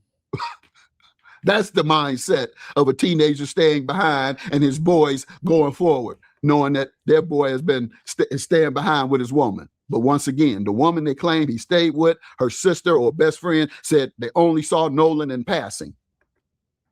So there you have it, man, from Greg, Judge Mathis, man. He didn't even need, he just giving you pure common sense. That's it, all of it. He just giving pure common sense on like he's giving you clear common sense of the perspective that people can have. Yeah. And common folk can have the same perspective, you know. And everything he said is like, is what would you, as a person outside of law enforcement, as an everyday citizen of this United States or whatever state you live in, that is like, to me, like a normal thought process. What he said was full of common sense. There's nothing, something is off, something is wrong. But like I said, what is it exactly? And that's what's missing, the exact thing that happened. You know, forget the boat, forget the call, forget all of that. What happened between those times that the last person that Nolan was seen by somebody, for sure, no, like, oh, it's 7:35, there go Nolan Wells. You know, that's the last time I seen Nolan, was about 7:35. And when he was unfortunately found 2 days later. So Miriam said Judge Mathis is always laying down the truth. You know, he does have common sense. So that's what's missing, those hours after his friends supposedly left him on this island, and whoever it was, the last person that laid eyes on him, and the time that when he was found. That's the part that's missing.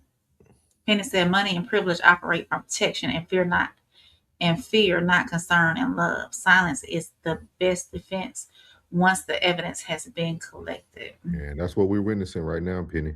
Silence, straight silence. Mm-hmm. She said, hey, Mrs. V. What's up, V? She said, come here. I said, common sense. Yeah. They used to say common sense ain't too common.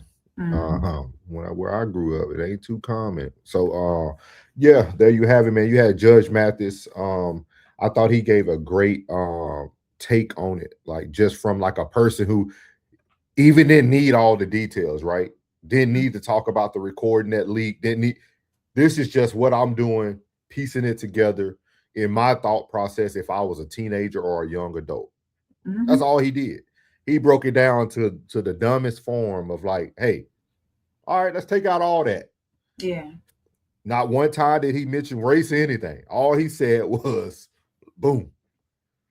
My homeboy going to get some cheeks tonight. Oh yeah, yeah. You know what I mean? Like you're not in a panic. You're not in a worry.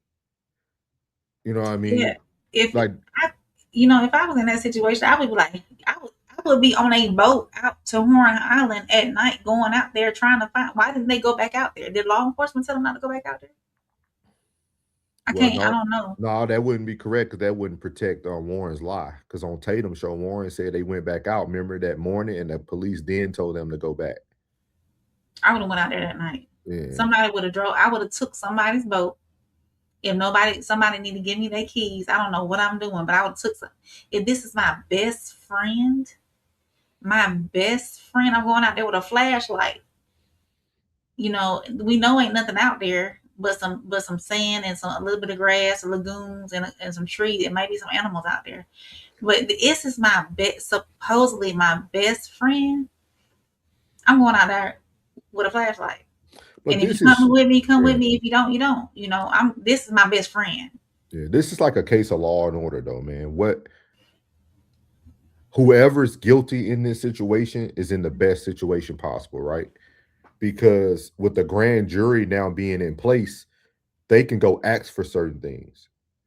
You can try to ask for immunity. You can try to ask for a lesser charge. You can get so much now. Like that's the only thing I didn't like. I think you were. I don't know if you were on there, but I covered about like what the grand jury actually consists of, and that's what really bothers me about this whole situation, because I feel now we'll never really get the truth. We're gonna get somebody who's willing to tell their story and get off. They won't need to. Yeah, or the person who tells on the person. You'll see that. Yeah, I just feel like the grand jury is like the ultimate plan to lessen the blow at this point. So yeah, man. So we're gonna move on to our next town hall meeting note, and we did pin the link in the chat for those who want to come up. Like we said, you can get 2 minutes. You can say whatever you like to say. You don't have to be on point of what we're talking about. Whatever you want to talk about or give your opinion, we do have it linked in the chat there. So town hall meeting number 4, Nancy Grace and with Stephen A. Smith got together on Straight Shooter, and they kind of had their dialogue as well. And the reason why I'm showing this, because you guys who've been here for the whole thing tonight, we appreciate you. We started out with her initial video, right? And you're going to be able to see how Nancy Grace normally articulates and how she questions other people to get like a deeper conversation going. So let me get this pulled up for y'all real quick. So here we go.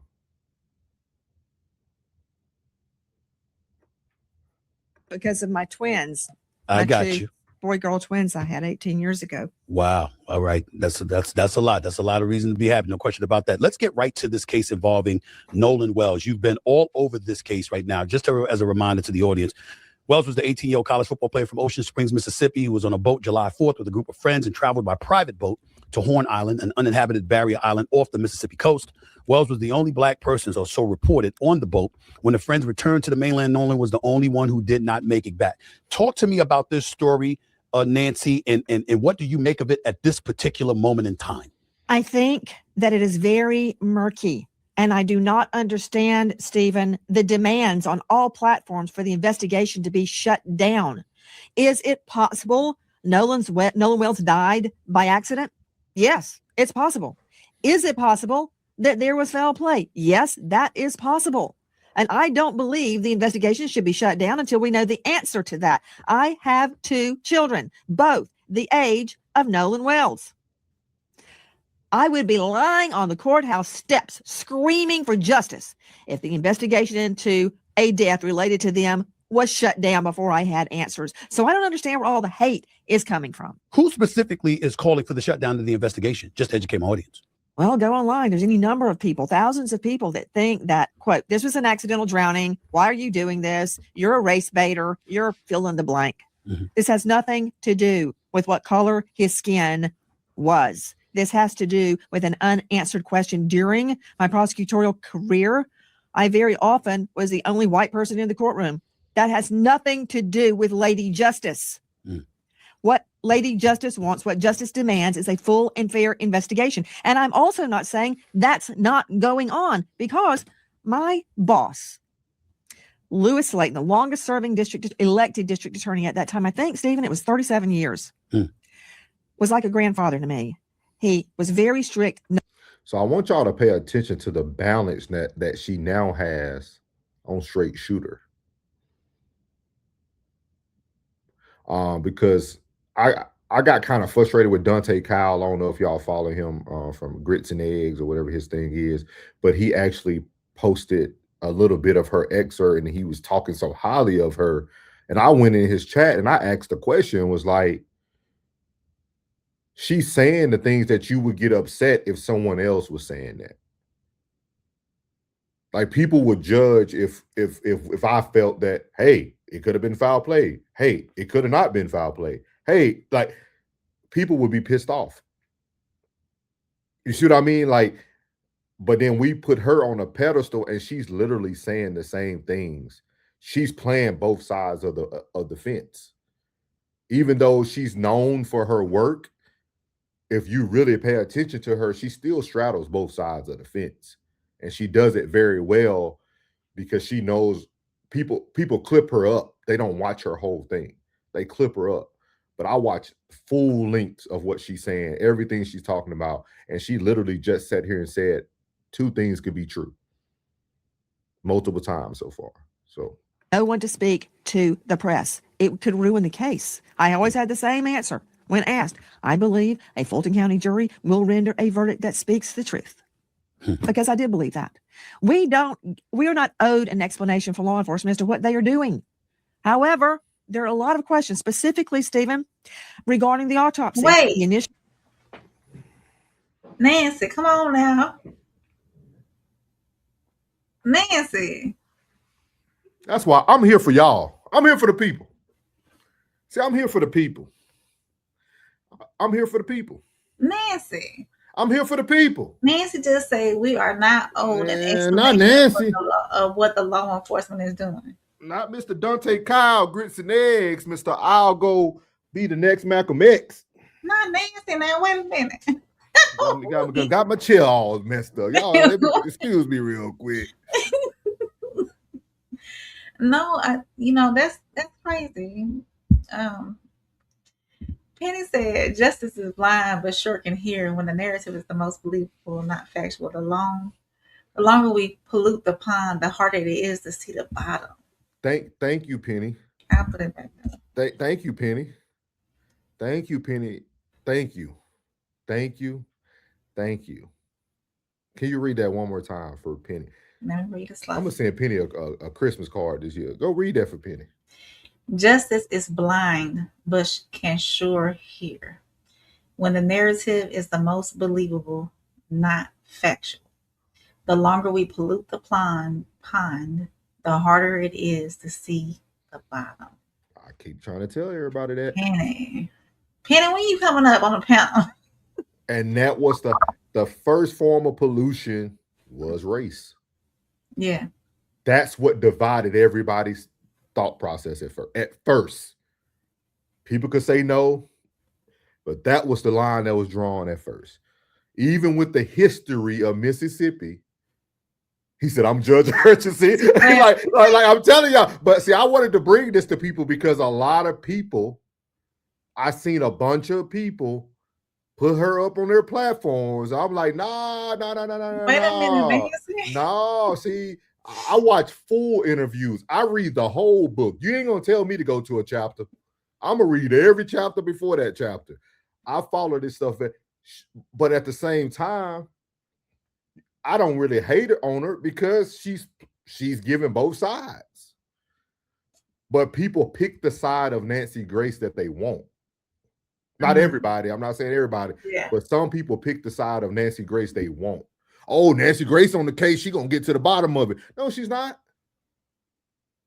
She just has a lot of antics. She's a female version of Stephen A. Smith. She puts on a great production, a great show.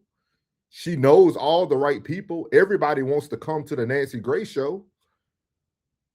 Yeah. But when you start listening to her, I have watched all her interviews. Everybody, he said, "Nah, Nancy is not." Yeah, she is the truth. She's her own truth. She's her own truth. We get clear. See, I'm telling you, he said it could be foul play turned accidental murder. So there is a situation where both are true. Okay. He said that. He said 100. He said, I'm judging her too. Yeah. Like, wait a minute, answer what you just. What's up, Ramon? Ramon said, "Dang, Penny, you write greeting cards or something? That was deep." No, welcome here, Ramon. But yeah, I just wanted to play both sides because I think a lot of people get real excited. But when you pay attention to her, she just plays the antagonist role. She's gonna ask you some questions. She might be a protagonist depending on how things work. But she's in it for the same thing. Nancy Grace came out of retirement, y'all. Like Nancy Grace just came out of retirement for this. She wasn't no fool. She chasing the same thing the majority of people chasing. The bad. That lady getting 1 million views on a 30-minute clip. Autopsy has remained under seal. We don't know what the answer was. The family, understandably, sent Nolan's body hundreds of miles away for a second opinion. When that doctor got the body, the lungs and the throat were missing. Mm-hmm. I understand why the lungs were missing, because this could have been a drowning case. But why the throat? What was there about Nolan's throat that piqued the interest of the original medical examiner? That leads me to speculate. Was there bruising? Was a hyoid bone fractured? Was it broken? Was it dislodged? See what she does? She goes back to that talking point that's going to get you back on her side. Oh, yeah. For those people who are looking at, that was a... No. I already heard you say that you feel it could be two different things. I already heard it. Is there possibly bruising on the strap muscles? Is it indicative of a blow? We know on the back of the head, that's your occipital bone on the back of your head, about where your hairline would start, that there is deep red discoloration under the subcutaneous tissue. What? Is it from a blow? Is it from diffusion of the blood post-mortem? I don't know. But none of it is good. So I need answers before any investigation is going to be shut down. What do you make of those who have said, I remember Officer Tatum, a conservative podcaster, very popular. Now listen to her, because this was before she went to Officer Tatum. Over 3 million subscribers. He's been on a warpath going down, talking to some of the people that were there with Nolan Wells, white individuals. He's saying that evidence is showing that they departed. When they departed, Nolan Wells was alive. And you know what? They may have had absolutely positively nothing to do with this. The evidence shows that.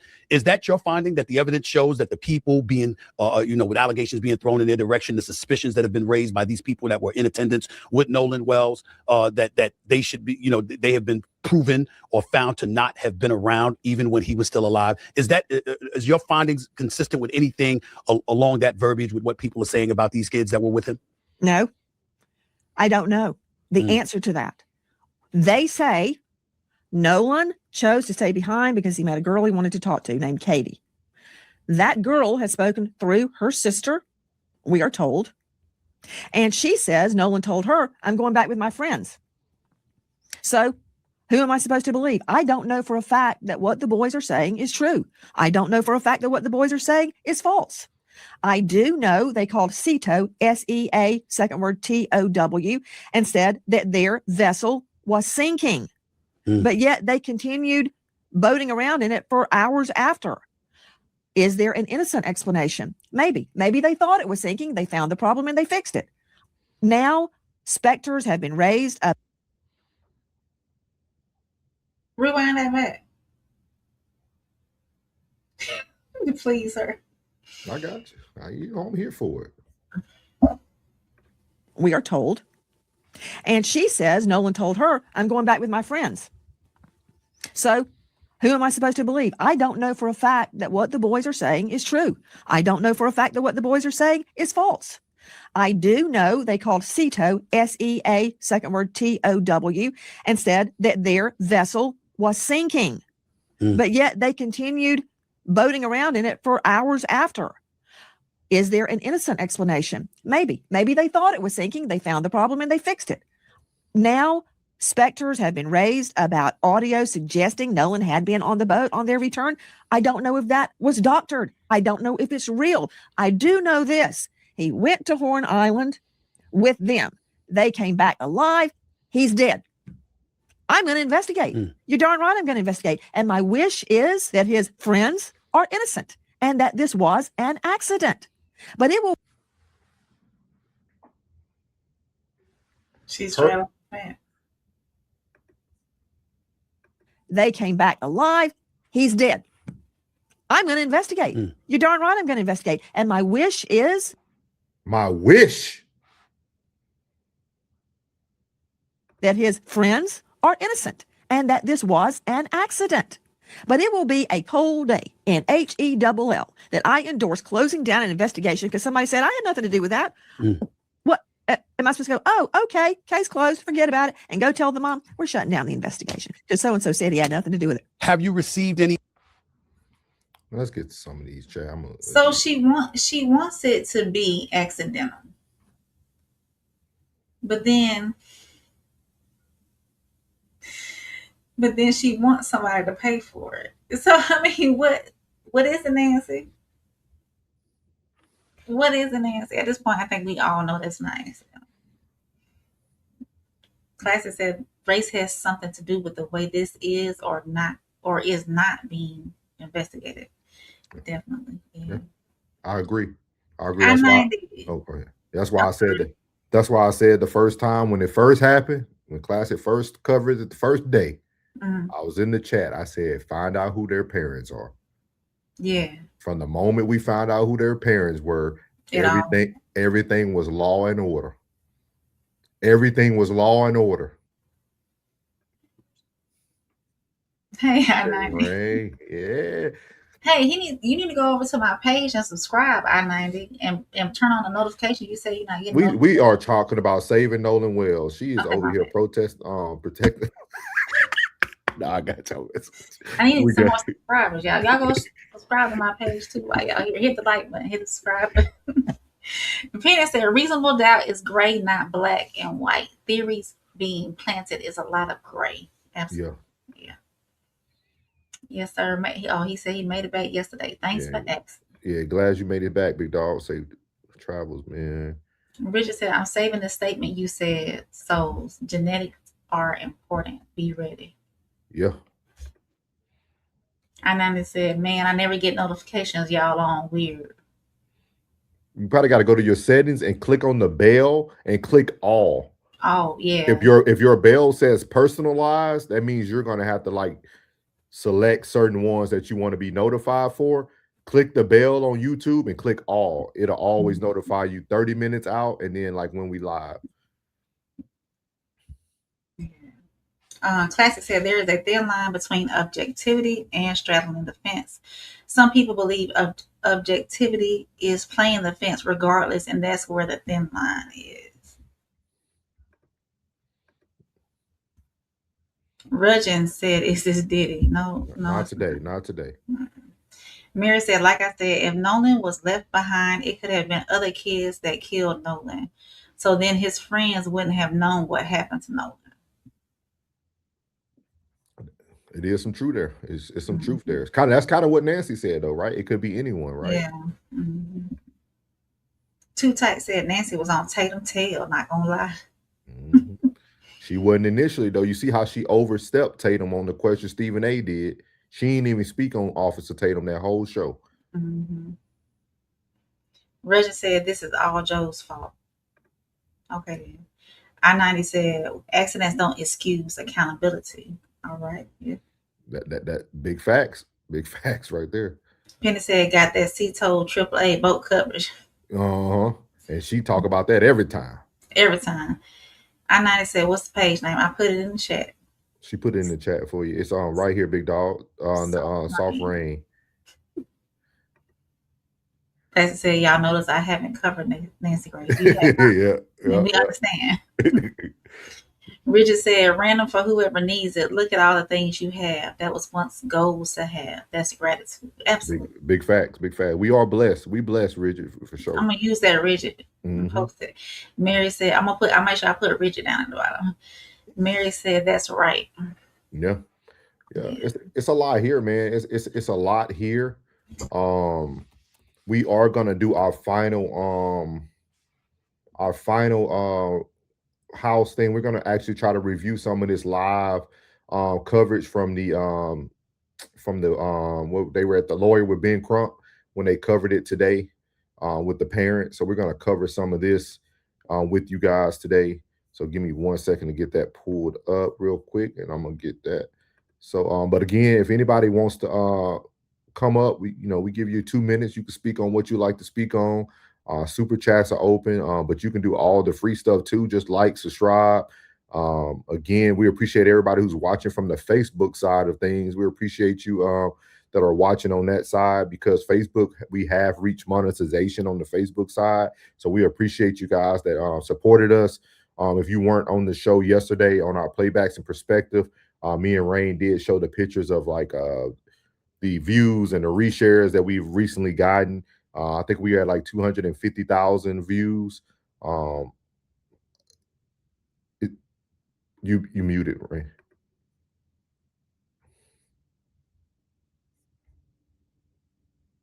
You still mute.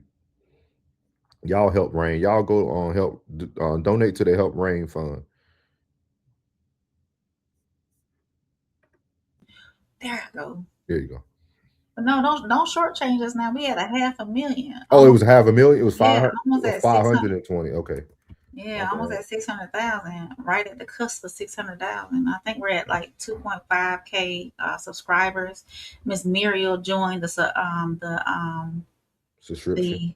So they call it subscription list on. No, okay, so 2.5 followers is different on Facebook. And subscriptions are open at 99 cents a month, and we'll have some special content for that. And Miss Muriel, she subscribed, and Miss Jen. Yeah. So we appreciate all that, for real. I'm trying to see who I really we at 591K. I'm trying to see who I want to cover this with, because for copyright purposes, maybe we'll play a clip from it so that we'll play parts of it and like go in and out. I know Don Lidman covered it, but I don't know if he copyrights this stuff. It's okay. We'll go with Forbes, and we'll just go in and out if we have to. Okay. It's on the NUL page. The NUL? Okay. The National Urban League. It's on their page as well. Okay. NUL.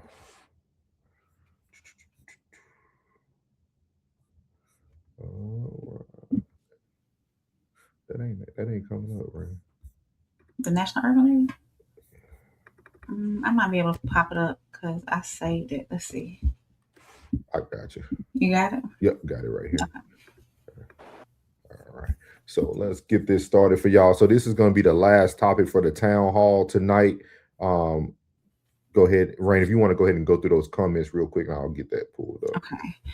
I-90 West said he just subscribed. Thank you. I appreciate you. If you're on Facebook, make sure y'all go over to our Facebook page as well and hit follow. Classic said, if he was left behind, it's very, very easy to prove that. Penny said, more likes and subscribers get Rain off mute. Classic said, it's remarkably easy to prove if he was left behind. Ms. Muriel said, off topic, but thanks for the movie, Bridget. Yeah, I gotta watch that. Watch it. Yeah, we looked at the trailer, so we definitely covered it. Classic said, Trayston said it best.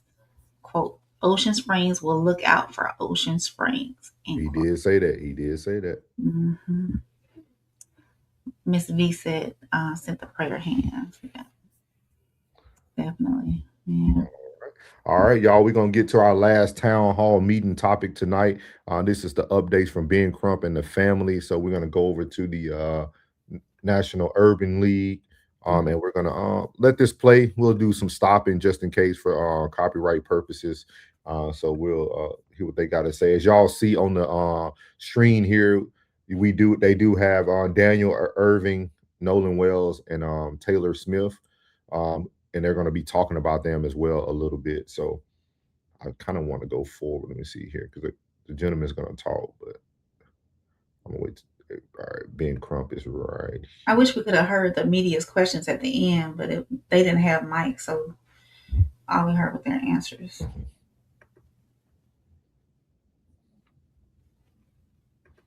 DeRaya and That's where they have a blank out right there. Elmore Wansley, who are standing with you as well. Tamika, your daughter is here. You are not alone. Y'all, please let her know she is not alone. Justice for Daniel Irvins. Attorney Harry Daniels, we also have the family of Tyler Smith, Lexington, Kentucky.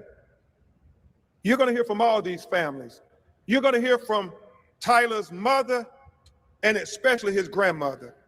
You know, until the lawyers get there, till the community advocates get there, a lot of times these families are just by themselves, President Mariel.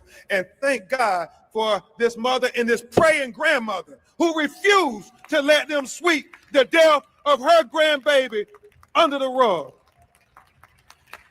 And so I will say briefly about each of these tragedies. Obviously, many of you know about Nolan Wells, and you'll hear from his mother and father after brief remarks by Attorney Hertz and Attorney Park. But we all know July 4th, Nolan Wells goes with friends, celebrating 4th of July. All the friends come back.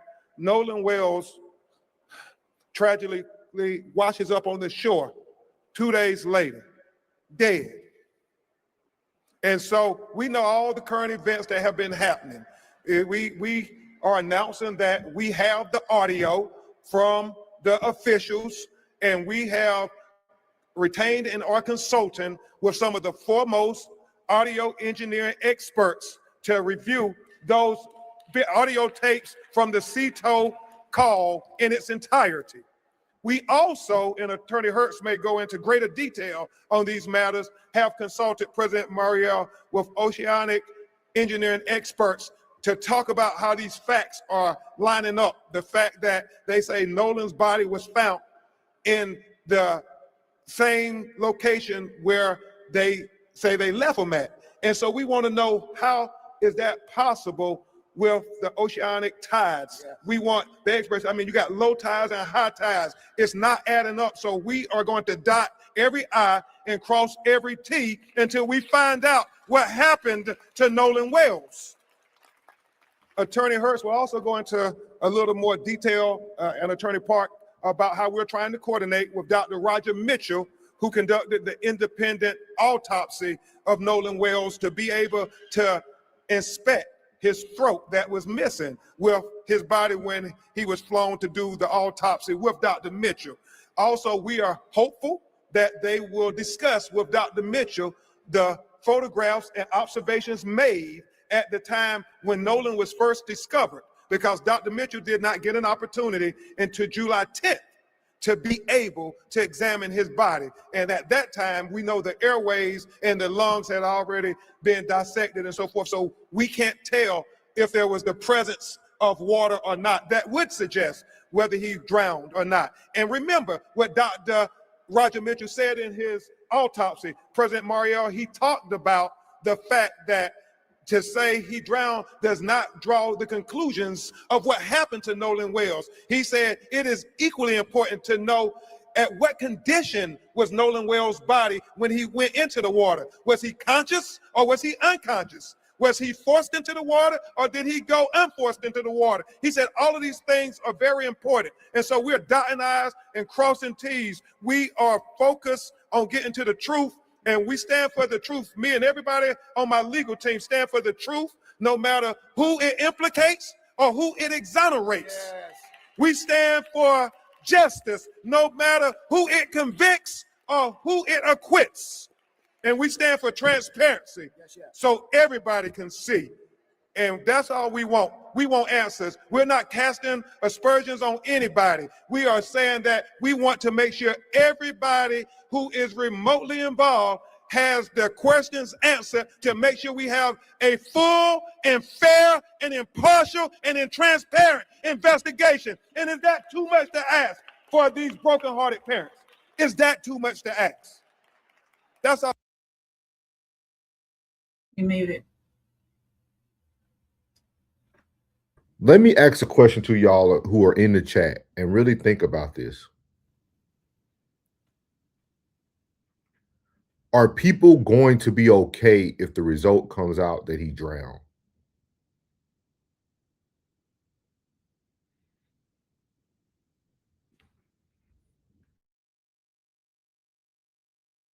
If it was your child, wouldn't you want the same thing?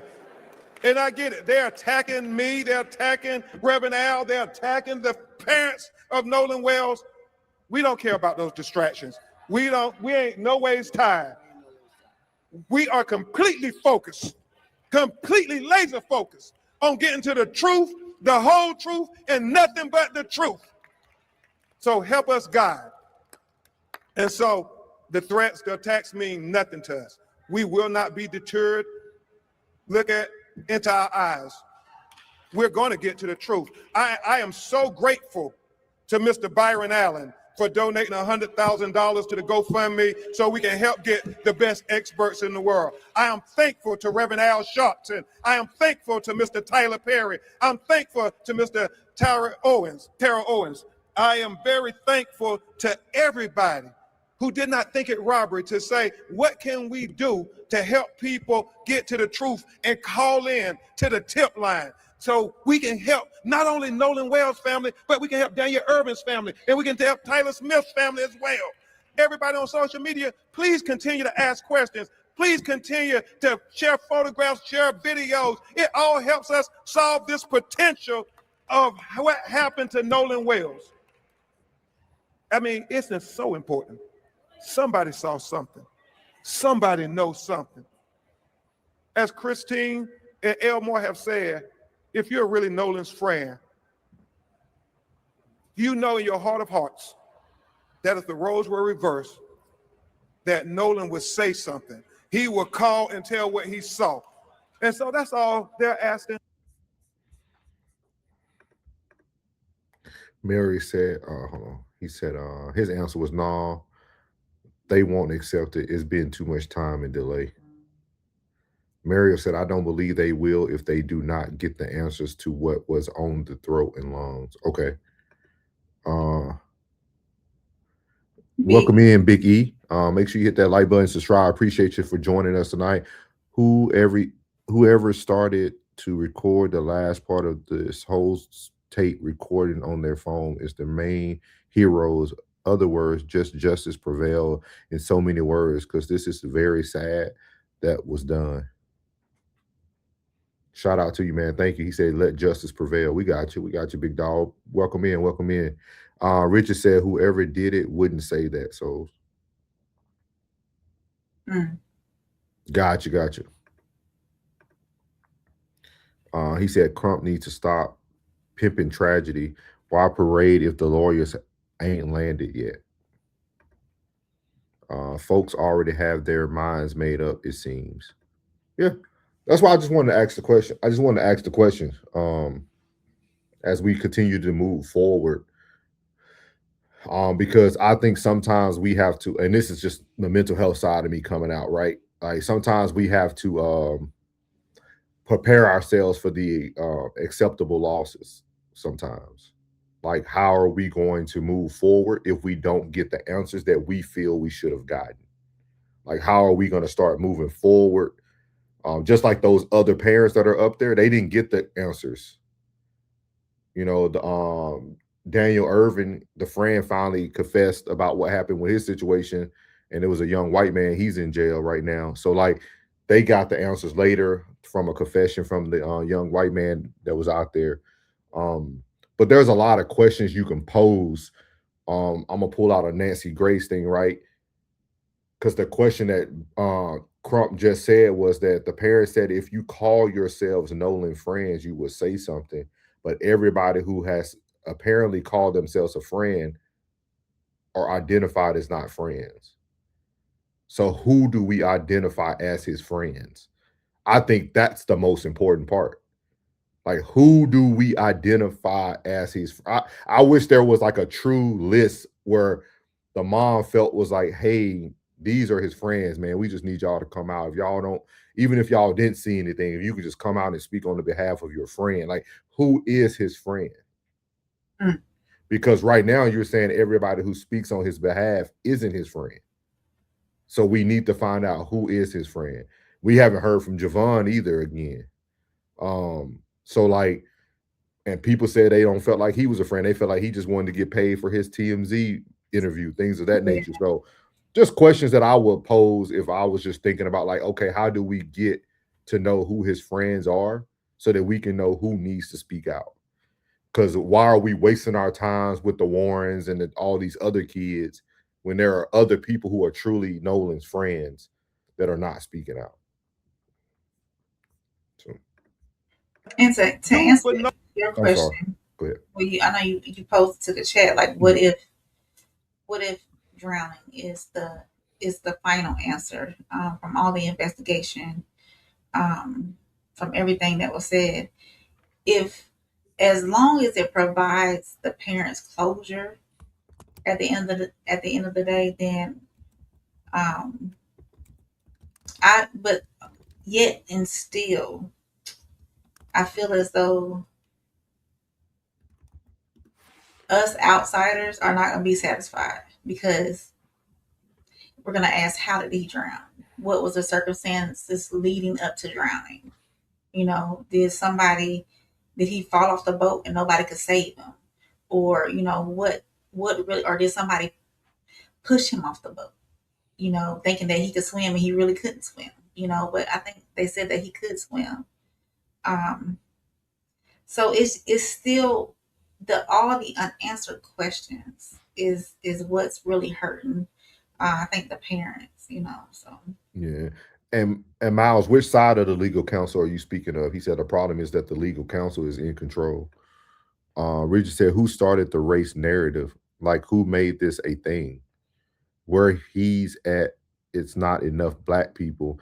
And who drowns a popular guy with hundreds of witnesses and attempts could fail.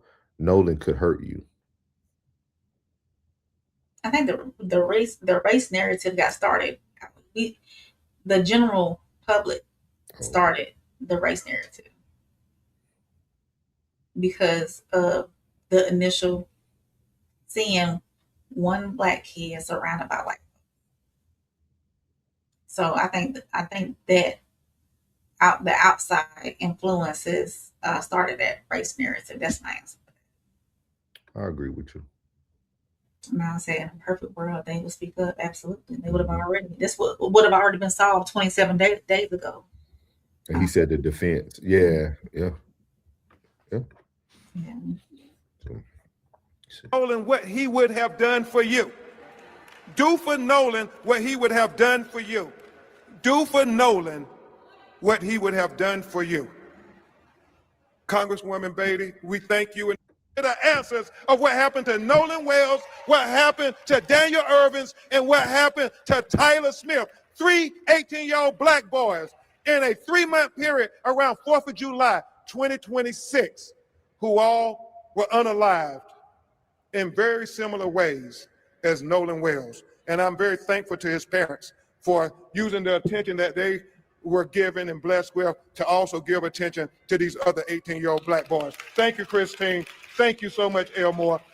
At this time, before we get to your questions, you're going to hear briefly from Attorney Eric Hertz and then Attorney Lisa Park with some updates, and then you'll hear from Nolan Wells' parents. Attorney Eric Hertz, a great civil rights lawyer. Thank you for showing up.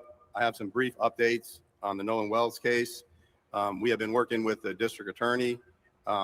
We've gotten a letter back yesterday, and she's willing to listen to some of the evidence we have, although we're having to still discuss her giving us back evidence, and that's something that we will see. The phones, not just our clients' phones, but the other phones that are involved in this situation, we are trying to coordinate and have come to a tentative agreement with the district attorney to go ahead and have them investigated together jointly with our experts as well as their experts. And I believe, if I'm not speaking out of turn, the FBI is going to also be present there. And that's going to show a lot of stuff that we haven't seen. Can you look him up and see where he's originally from? What did he say his name was? Let me he'll bring him back. Hold on. To your questions, you're going to hear briefly from Attorney Eric Hertz and then Eric Hertz. Attorney Lisa Park, well, some updates, and then you'll hear from Nolan Wells' parents. Attorney Eric Hertz, a great civil rights lawyer. Thank you for showing up. I have some brief updates on the Nolan Wells case. We have been working with the district attorney. We've gotten a letter back yesterday, and she's willing to listen to some of the evidence we have, although we're having to still discuss her giving us back evidence, and that's something that we will see.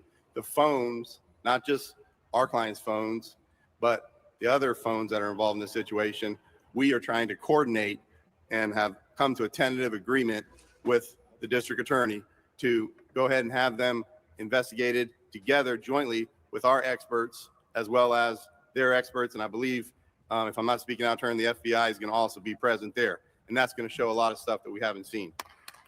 I'm going to keep this short, but as I always say, and would like to say one more time, society is judged by how the most powerful treat the most vulnerable, and justice will prevail. Amen. Thank you. Thank you very much, Attorney Eric Hertz. And now you will hear. You was able to find him? You muted.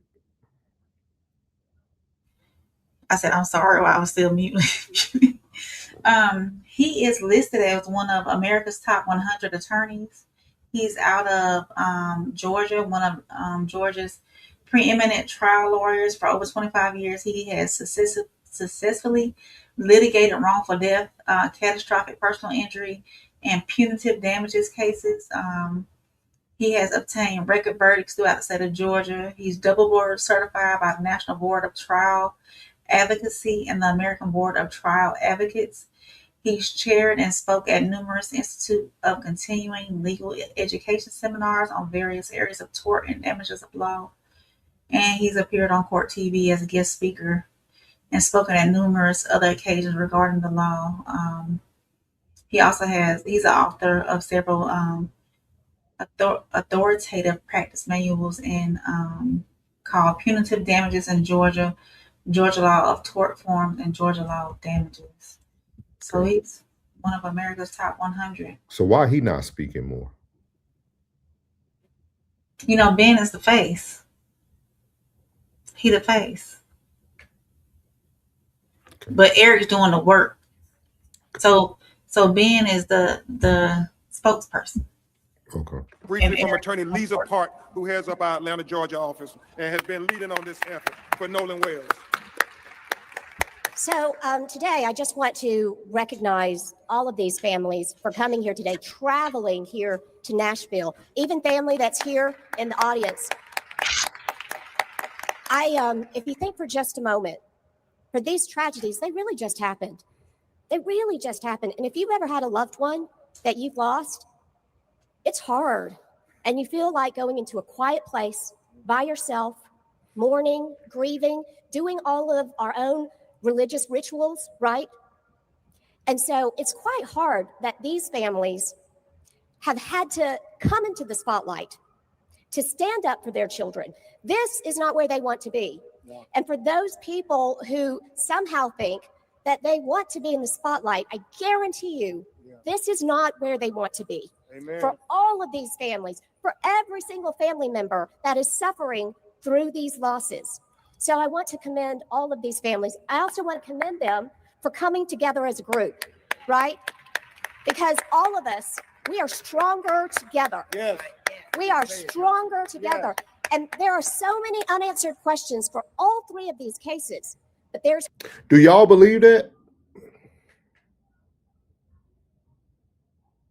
Do y'all believe we are all stronger together?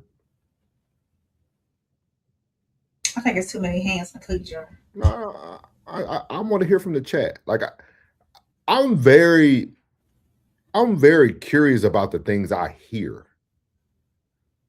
Like, so like, do y'all feel that we're stronger together? She's speaking about everyone. She's not speaking about one class of people, one race of people. She said we are all stronger together. We can obviously look at her and tell she's not speaking for other people. So, like, do y'all believe in that sentiment that we are stronger together? And you have to ask yourself, if you truly believe in that, when will we start to have adult conversations and discord, even if we disagree? When will it become something that we can do and be adults about it? So when y'all think back to our other topic with like DL going at Tatum and then Tatum going at other people, to me, that just looks as division. Mm-hmm. Like there's a respectful way to disagree. Like you know what I mean?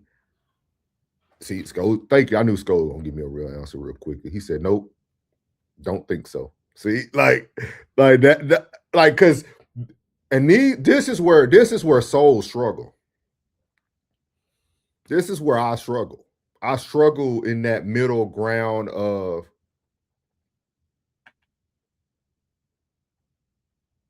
we stand for something that don't look like us. Then we have so much distrust based on if it's a certain state or a certain history, but they all the same. And that's where I get like, okay, where's the inclusivity? Where's the you know what I mean? Like, why is this white man the top 100 of in this type of category? Like, it's just questions I have, and I'm not judging anything. I really be looking for like answers in these scenarios. Like, it's just a very unique thing. Like, I don't know. I do. Before you move forward, because I didn't know if you wanted to go back to what he said about the updates in the case of Nolan Wells. Mm-hmm. So the DA is willing to listen to their evidence, but she don't want to give up evidence the state has. Yeah. So, I mean, so what are you doing so that their investigators can do their work? Yeah. So I mean, it's why? Well, I didn't fight for her anyway, because all she did was pacify the media. She tried to pacify the people. She put a pacifier in their mouth, for the time being. The DA. Oh, okay. Gotcha. She wanted to come on and say something. That's it. She wanted her face to be seen, like, okay, yeah, we working on this. Let us do our job, type deal. No, ma'am, y'all not doing y'all job. Y'all are dragging your feet. And this right here is proof. I don't think that attorney would have came on there and said, hey, she's not giving up evidence. She's not trying to push forward and let us work together to solve this so we can be done with it. Every day is another day passed without answers. So maybe I have something that might link up with your piece of the puzzle, and our pieces of the puzzle can be together to solve it, but you're not working with me, and I'm trying to work with you. So what are we doing? Why is there such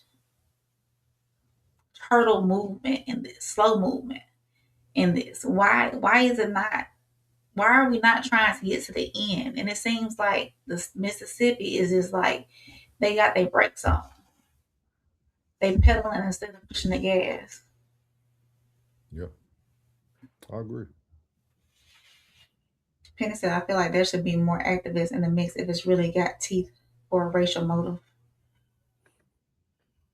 Penny said, why is she willing to listen to only some of the evidence? Yeah. Big Skull said, when they get to the trial, I'm sure he is going to do majority of the talking. Yeah.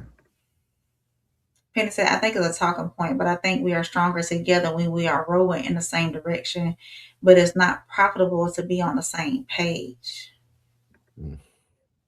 Richard said, I think we are stronger if we discipline our own and deal with our own problems. I agree with that. Muriel said, we are stronger together, but no one is standing together. Skull said, facts, said Richard. He said, we're barely being able to coexist with other races. It's true. Y'all speaking facts. Richard said, because we have different consequences. Some people think they're harsh. Some people think it's not enough. Muriel said, meaning I truly believe we need to stand as our people together. We will be stronger and more powerful. Hope. And I see that hope because we do get calls. Yes. We have been getting over 100 calls a day. Wow. And I want to thank everybody who's called in, because for every time there's a hater that's saying that these people just want the spotlight, when somebody calls in with some encouragement, when somebody calls in with some information, it makes up for that. Amen. Because we know that we're stronger together. These questions, these cases can be solved, and we can do it together. So I want to thank everybody for calling, right? But I also, last thing, I want to encourage those who have not called yet, and you know that you have some information. One, I know that it's scary. I know that you may be scared. But if there's a time in your life to do the right thing, this is it. And you just have to be brave. And go ahead and please call us. These people, we need you. We need you. Thank you. Thank you so much. Thank you, Attorney Park. And as Nolan's mother and father get ready to come, I cannot express to you how encouraged we are that we're going to get to the truth. I mean, so many things are coming to light, and we're going to get to the truth. We are not trying to cast aspersions on anybody. We want the truth. We want the truth. That's what we want. And like we said, if that implicates you or exonerates you, then you got to talk to your Lord. You got to talk to your God. But we want the truth and nothing but the truth. And if it was your child, you would want the same thing. And so that's why of Nolan Wells, Elmore, and Christine, we're going to get to the truth. Thank you all for being here today. It has been 27 days since we have been able to talk to our son, to hug him, to tell him we love him. This has been the most difficult time we have ever had. I want to tell you who Nolan was. Nolan was a God-fearing, God-loving child. He loved everyone. He was the person who would just make you feel comfortable just being in his space. He was never one to exclude. He always wanted everyone to be happy, to feel good, to have purpose. He would lift anyone up. It didn't even matter if he didn't know you. If you took that moment to just tell him a little bit about yourself, what you wanted to do with your life, right then and there, Nolan would be your biggest cheerleader.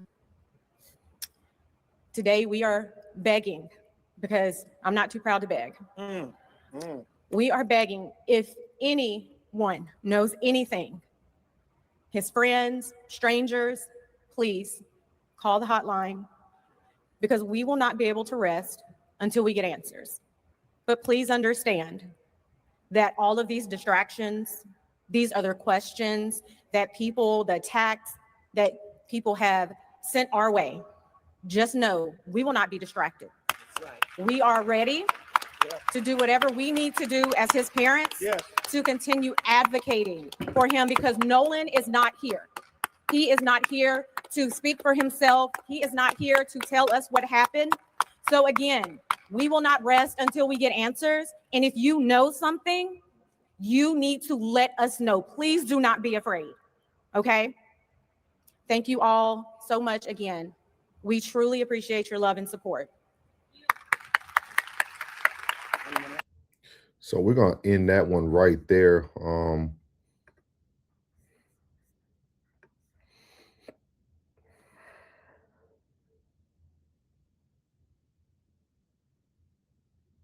It will turn. Yeah, because I think the day that we'll start getting answers are going to be the day we stop allowing the women to be the poster child and the fathers to step the F up. I'm going to say that one more time. We will start getting change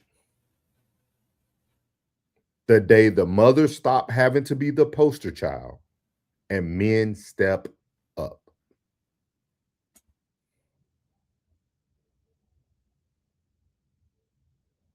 Men need to be as, I wouldn't even need Ben Crump to speak on my behalf. I got it, big dog. Like, the men have to be, we can't be moving. We're not moving on emotions anymore. We need to stop having these women up here having to fight these battles that we as men should be standing up for. That man hasn't said a word. If he did, please send the interview our way so that we can see it. He actually spoke after her on this one. He finna speak? Yeah. How long is it gonna be? He right behind her. Okay. Hey, y'all, I'm all ears. Give me 1 second. Rain let me fail. She failed me. No. You gonna put it up? I'm faced with a new challenge every morning, waking up, trying to process this. It's the biggest challenge I've ever had. I pretty much was raised up like a lot of you. I didn't have a lot, but I always said I wanted to give my children more than what I had. And I think me and my wife did that. We raised Nolan to love everyone, be kind to everyone, because it was just the right thing to do. As I got a lot of stuff going, but what I really want to say is, and like my wife said, if you know something, and you are really, if Nolan was really your best friend, or for the people who said that he was their friend, please come forward and tell us what you know. All we want to know is the truth. We're not blaming anyone. We just want to know the truth. Any parent want that. And also, the disrespect that's been coming toward my wife and my family, for any parent, no matter what race you are, they need time to grieve. A parent can't grieve when you have people attacking them, attacking their jobs, attacking their character, just attacking them, period. Like, where's the empathy at? We as Americans, this is a diverse country. Yep. Not no one race made this country. We all made this race, made this country.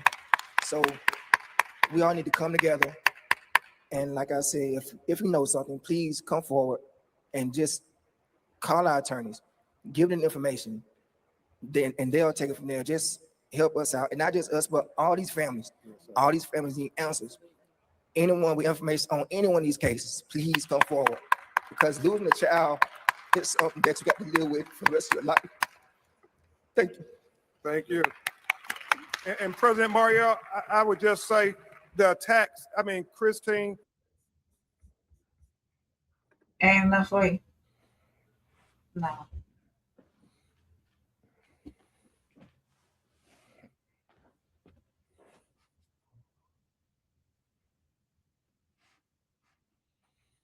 Nah.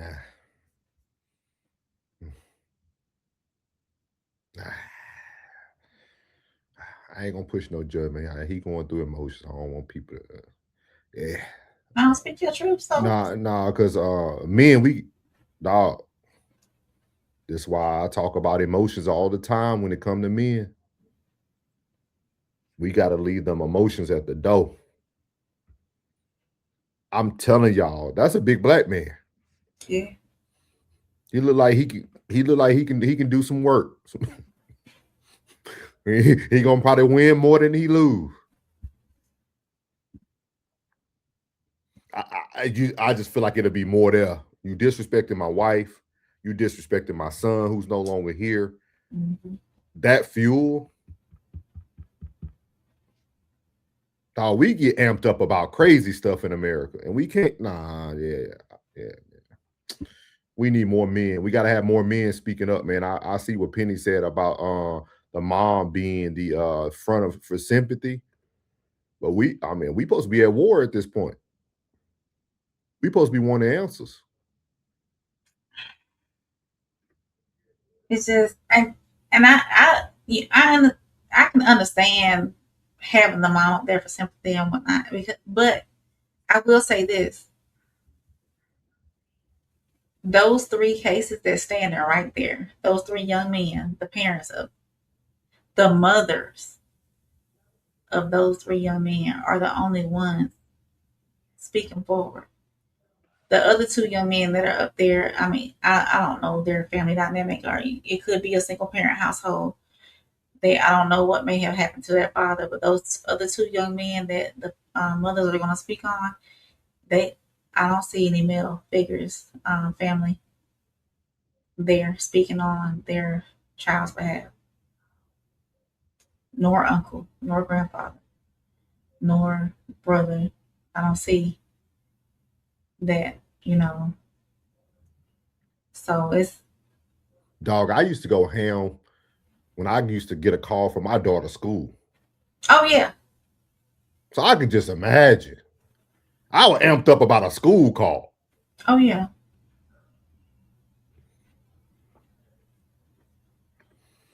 Go ahead and read. You can go ahead and read, Ray. Penny said unpopular take, but we aren't all one race. I'm just saying. Richard put a check mark. Penny said united by trauma, not by culture. Big facts. Richard said it wouldn't be crazy. The phone deletions was a cover up by the police. This whole case. Yeah. Richard, you be coming up with some things. Oh yeah. Welcome me and Paul Walker. Make sure you hit that like button while you're here. Hit that subscribe button. Turn on all notifications. So appreciate you coming in. And Miss Maddie said this is the first time I've heard him speak. Yeah. So man, that was the end of tonight's town hall meeting number 2, man. I hope you guys really enjoyed. We're gonna try to keep bringing y'all as much information as possible when it comes to the Nolan Well. Our goal is to try to gather up the weekly content and bring it all at one time, just to have a full conversation to hear your guys' thoughts and processes, how you feel about things. But I'm gonna say this, man, because we talk about it on No Middleman all the time. Men, we got to do better, dog. I can't even blame nobody no more but us. We got to do better, dog. Men got to do better, dog. We got women fighting racial battles, political battles, home front battles, child battles. Like this is crazy. Now we got a woman in Memphis that we covered, had to, take the life of somebody because she had a 20-year-old under her 13-year-old daughter bed. We got women out here taking these battles on, dog. Man, if you don't toughen up, dog, and stand on that podium, man, and tell people, man, I need answers for my son, dog. I need answers for my son. That's all you got to say. That's all you got to say.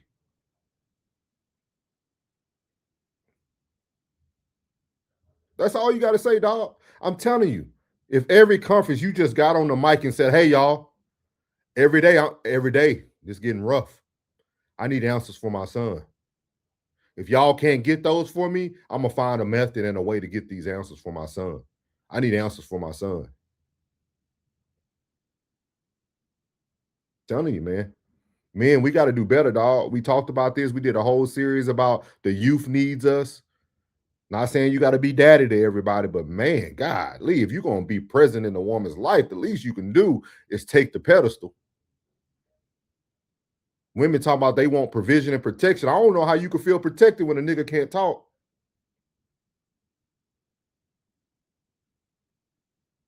That's my opinion, man. That silence hurts my soul, dog. That hurt my heart. That hurt my heart. That hurts my heart. Sco said, yeah, he needs to be saying more silence, and it's not the yeah. I'm telling you, man. I'm gonna tell you this, man. If I gotta bury my child before me, dog, I got nothing to lose. I got nothing to lose. If I got to bury my child before me, I have nothing to lose. I got nothing to lose if I got to bury my child before me. If it ain't something medical, I got nothing to lose. I got nothing to lose, dog. I got nothing to lose, man. We'll be To Kill a Mockingbird over here. Mississippi burning. Like, got nothing to lose, man. Nothing to lose, man. Appreciate you, Too Tight. He said, good show, big dog. Y'all did your thing. Appreciate you, man. Appreciate you, dog. That get my fire burn. He said, I haven't heard one person say they were wrong except Rain and Plug. I haven't heard one person say they were wrong. Who was wrong? And what? And which one? Yeah, man. Hey, man, let's go, y'all. Yeah, I mean, it seemed like they would be more at the forefront, putting their foot, put your foot on their neck. Do something. He said in general. No, Soulson said when he was wrong. I've admitted when I'm wrong. We all have. I'm trying to see what are you talking about, though. Yeah, what you talking about, Rigid, in reference to what? You know, you caught me in my middle of my emotional monologue. I had, like, for real, man. They just get me fired up, man. I mean, his father is present, and obviously has been in his life. So why not be more in the face, in the forefront? Like some people are present, not present. Mm-hmm. Like my pastor used to say in the South, everything that's sound ain't sound. Like, just because you present don't mean you present, or you present and accounted for is what I need to know. Like, come on, y'all, we gotta walk him down, man. Walk him down. He said, on my soul. I'm telling you, I know it's go. Like, oh, like, yeah, dog. Yeah, dog. Like, you will have to pull me out of Eddie Pope. They'll tell me to stay home. Hey, y'all gotta keep him home. He's too erratic. This is not gonna work out for this. Hey, I'm gonna be on. Pick up my phone. Hey, like, bro.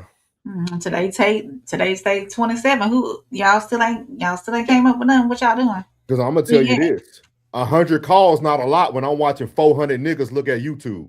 400,000 are watching YouTube. We cheering about 100 calls coming in. There's millions of people watching Nancy Grace.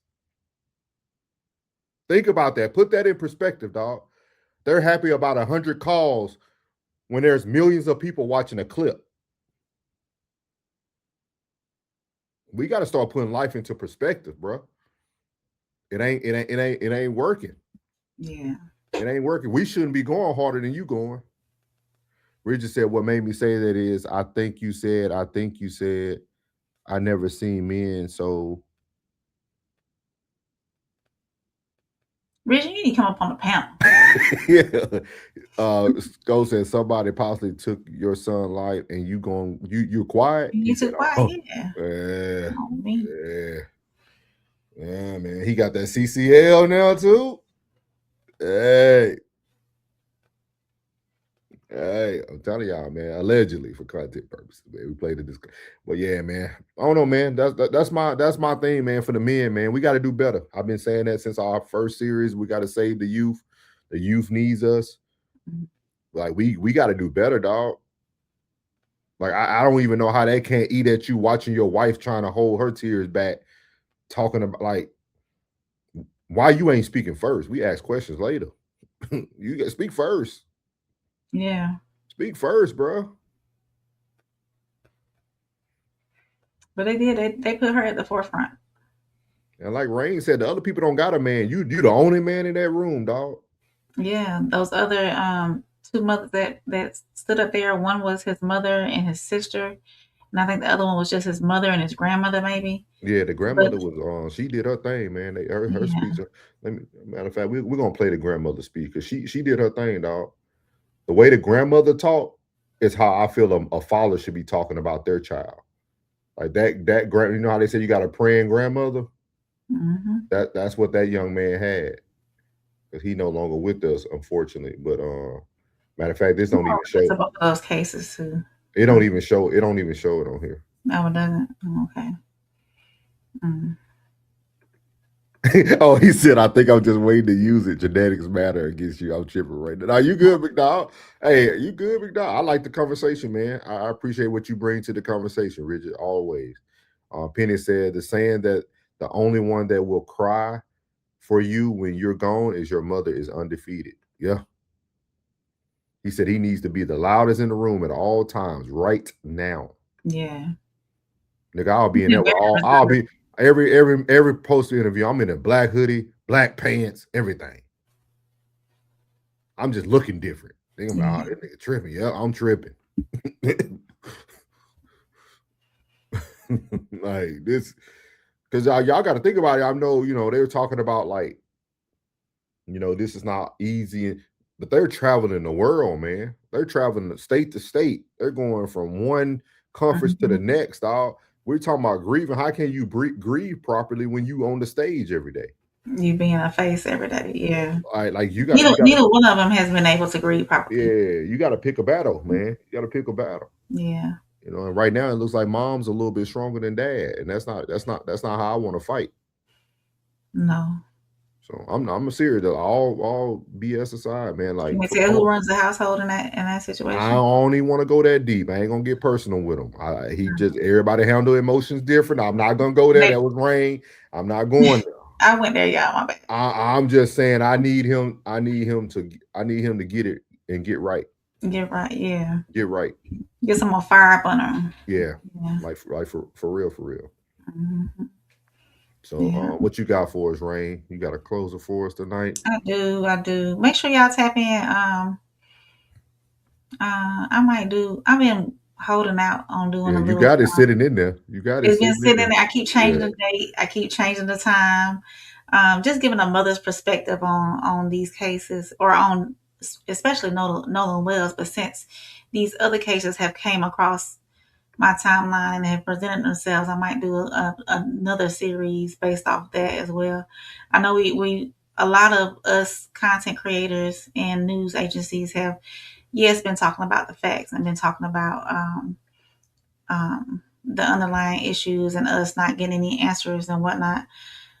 So just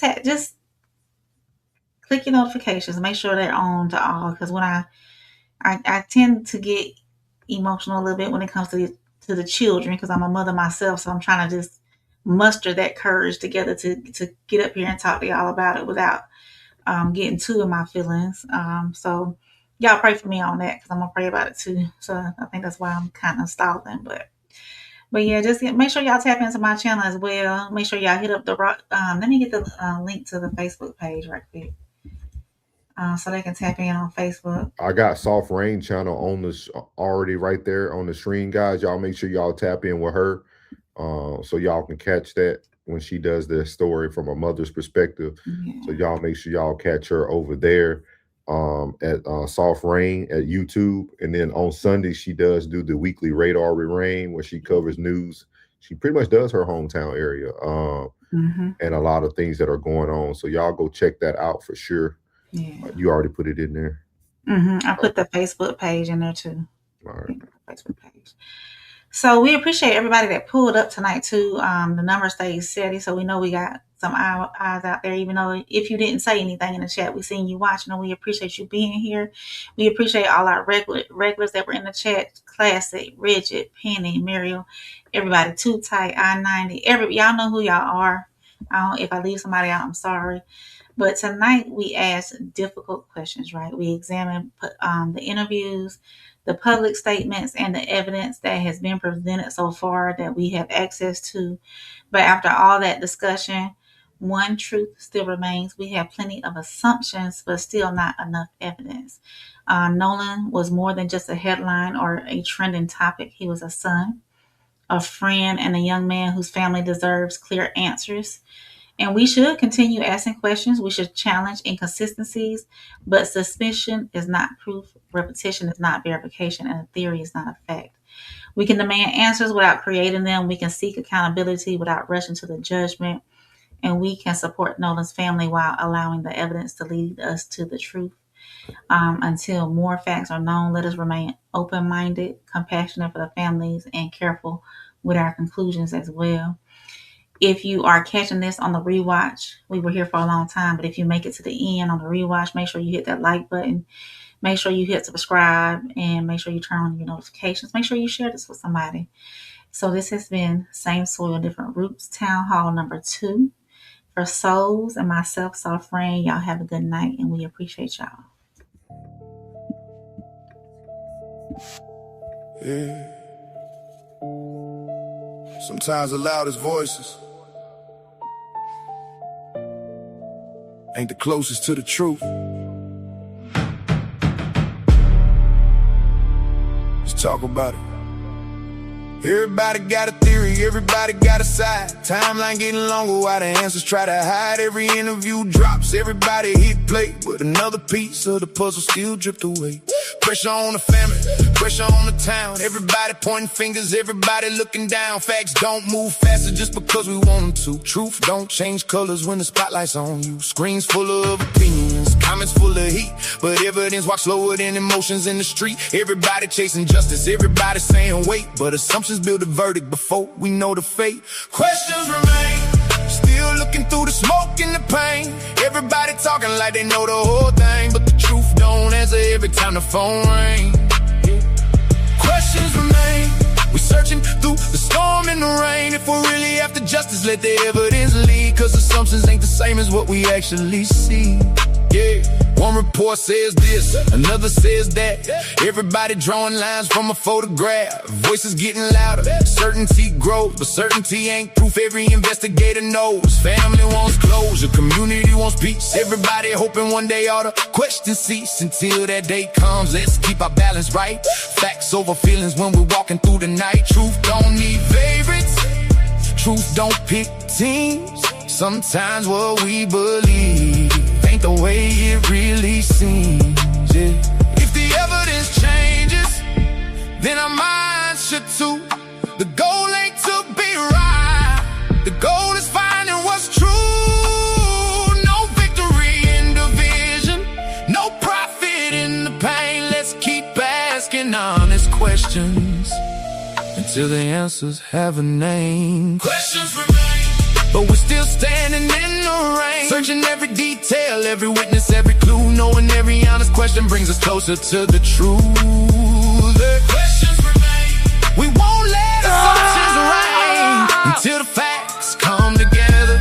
We'll keep the conversation real and let the evidence speak for itself.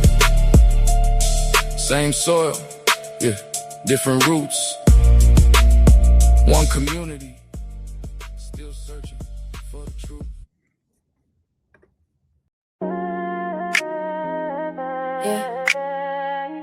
Deep-rooted conversations, real talk, real roots, real us, souls. Soft rain, no middleman between the truth. I can see it in your eyes, you got it. Pain got your heart moving cautious. Different worlds but the same kind of scars here. Different roads but somehow we still crossed it. Mad cause the world never listened right. Mad cause your truth always turned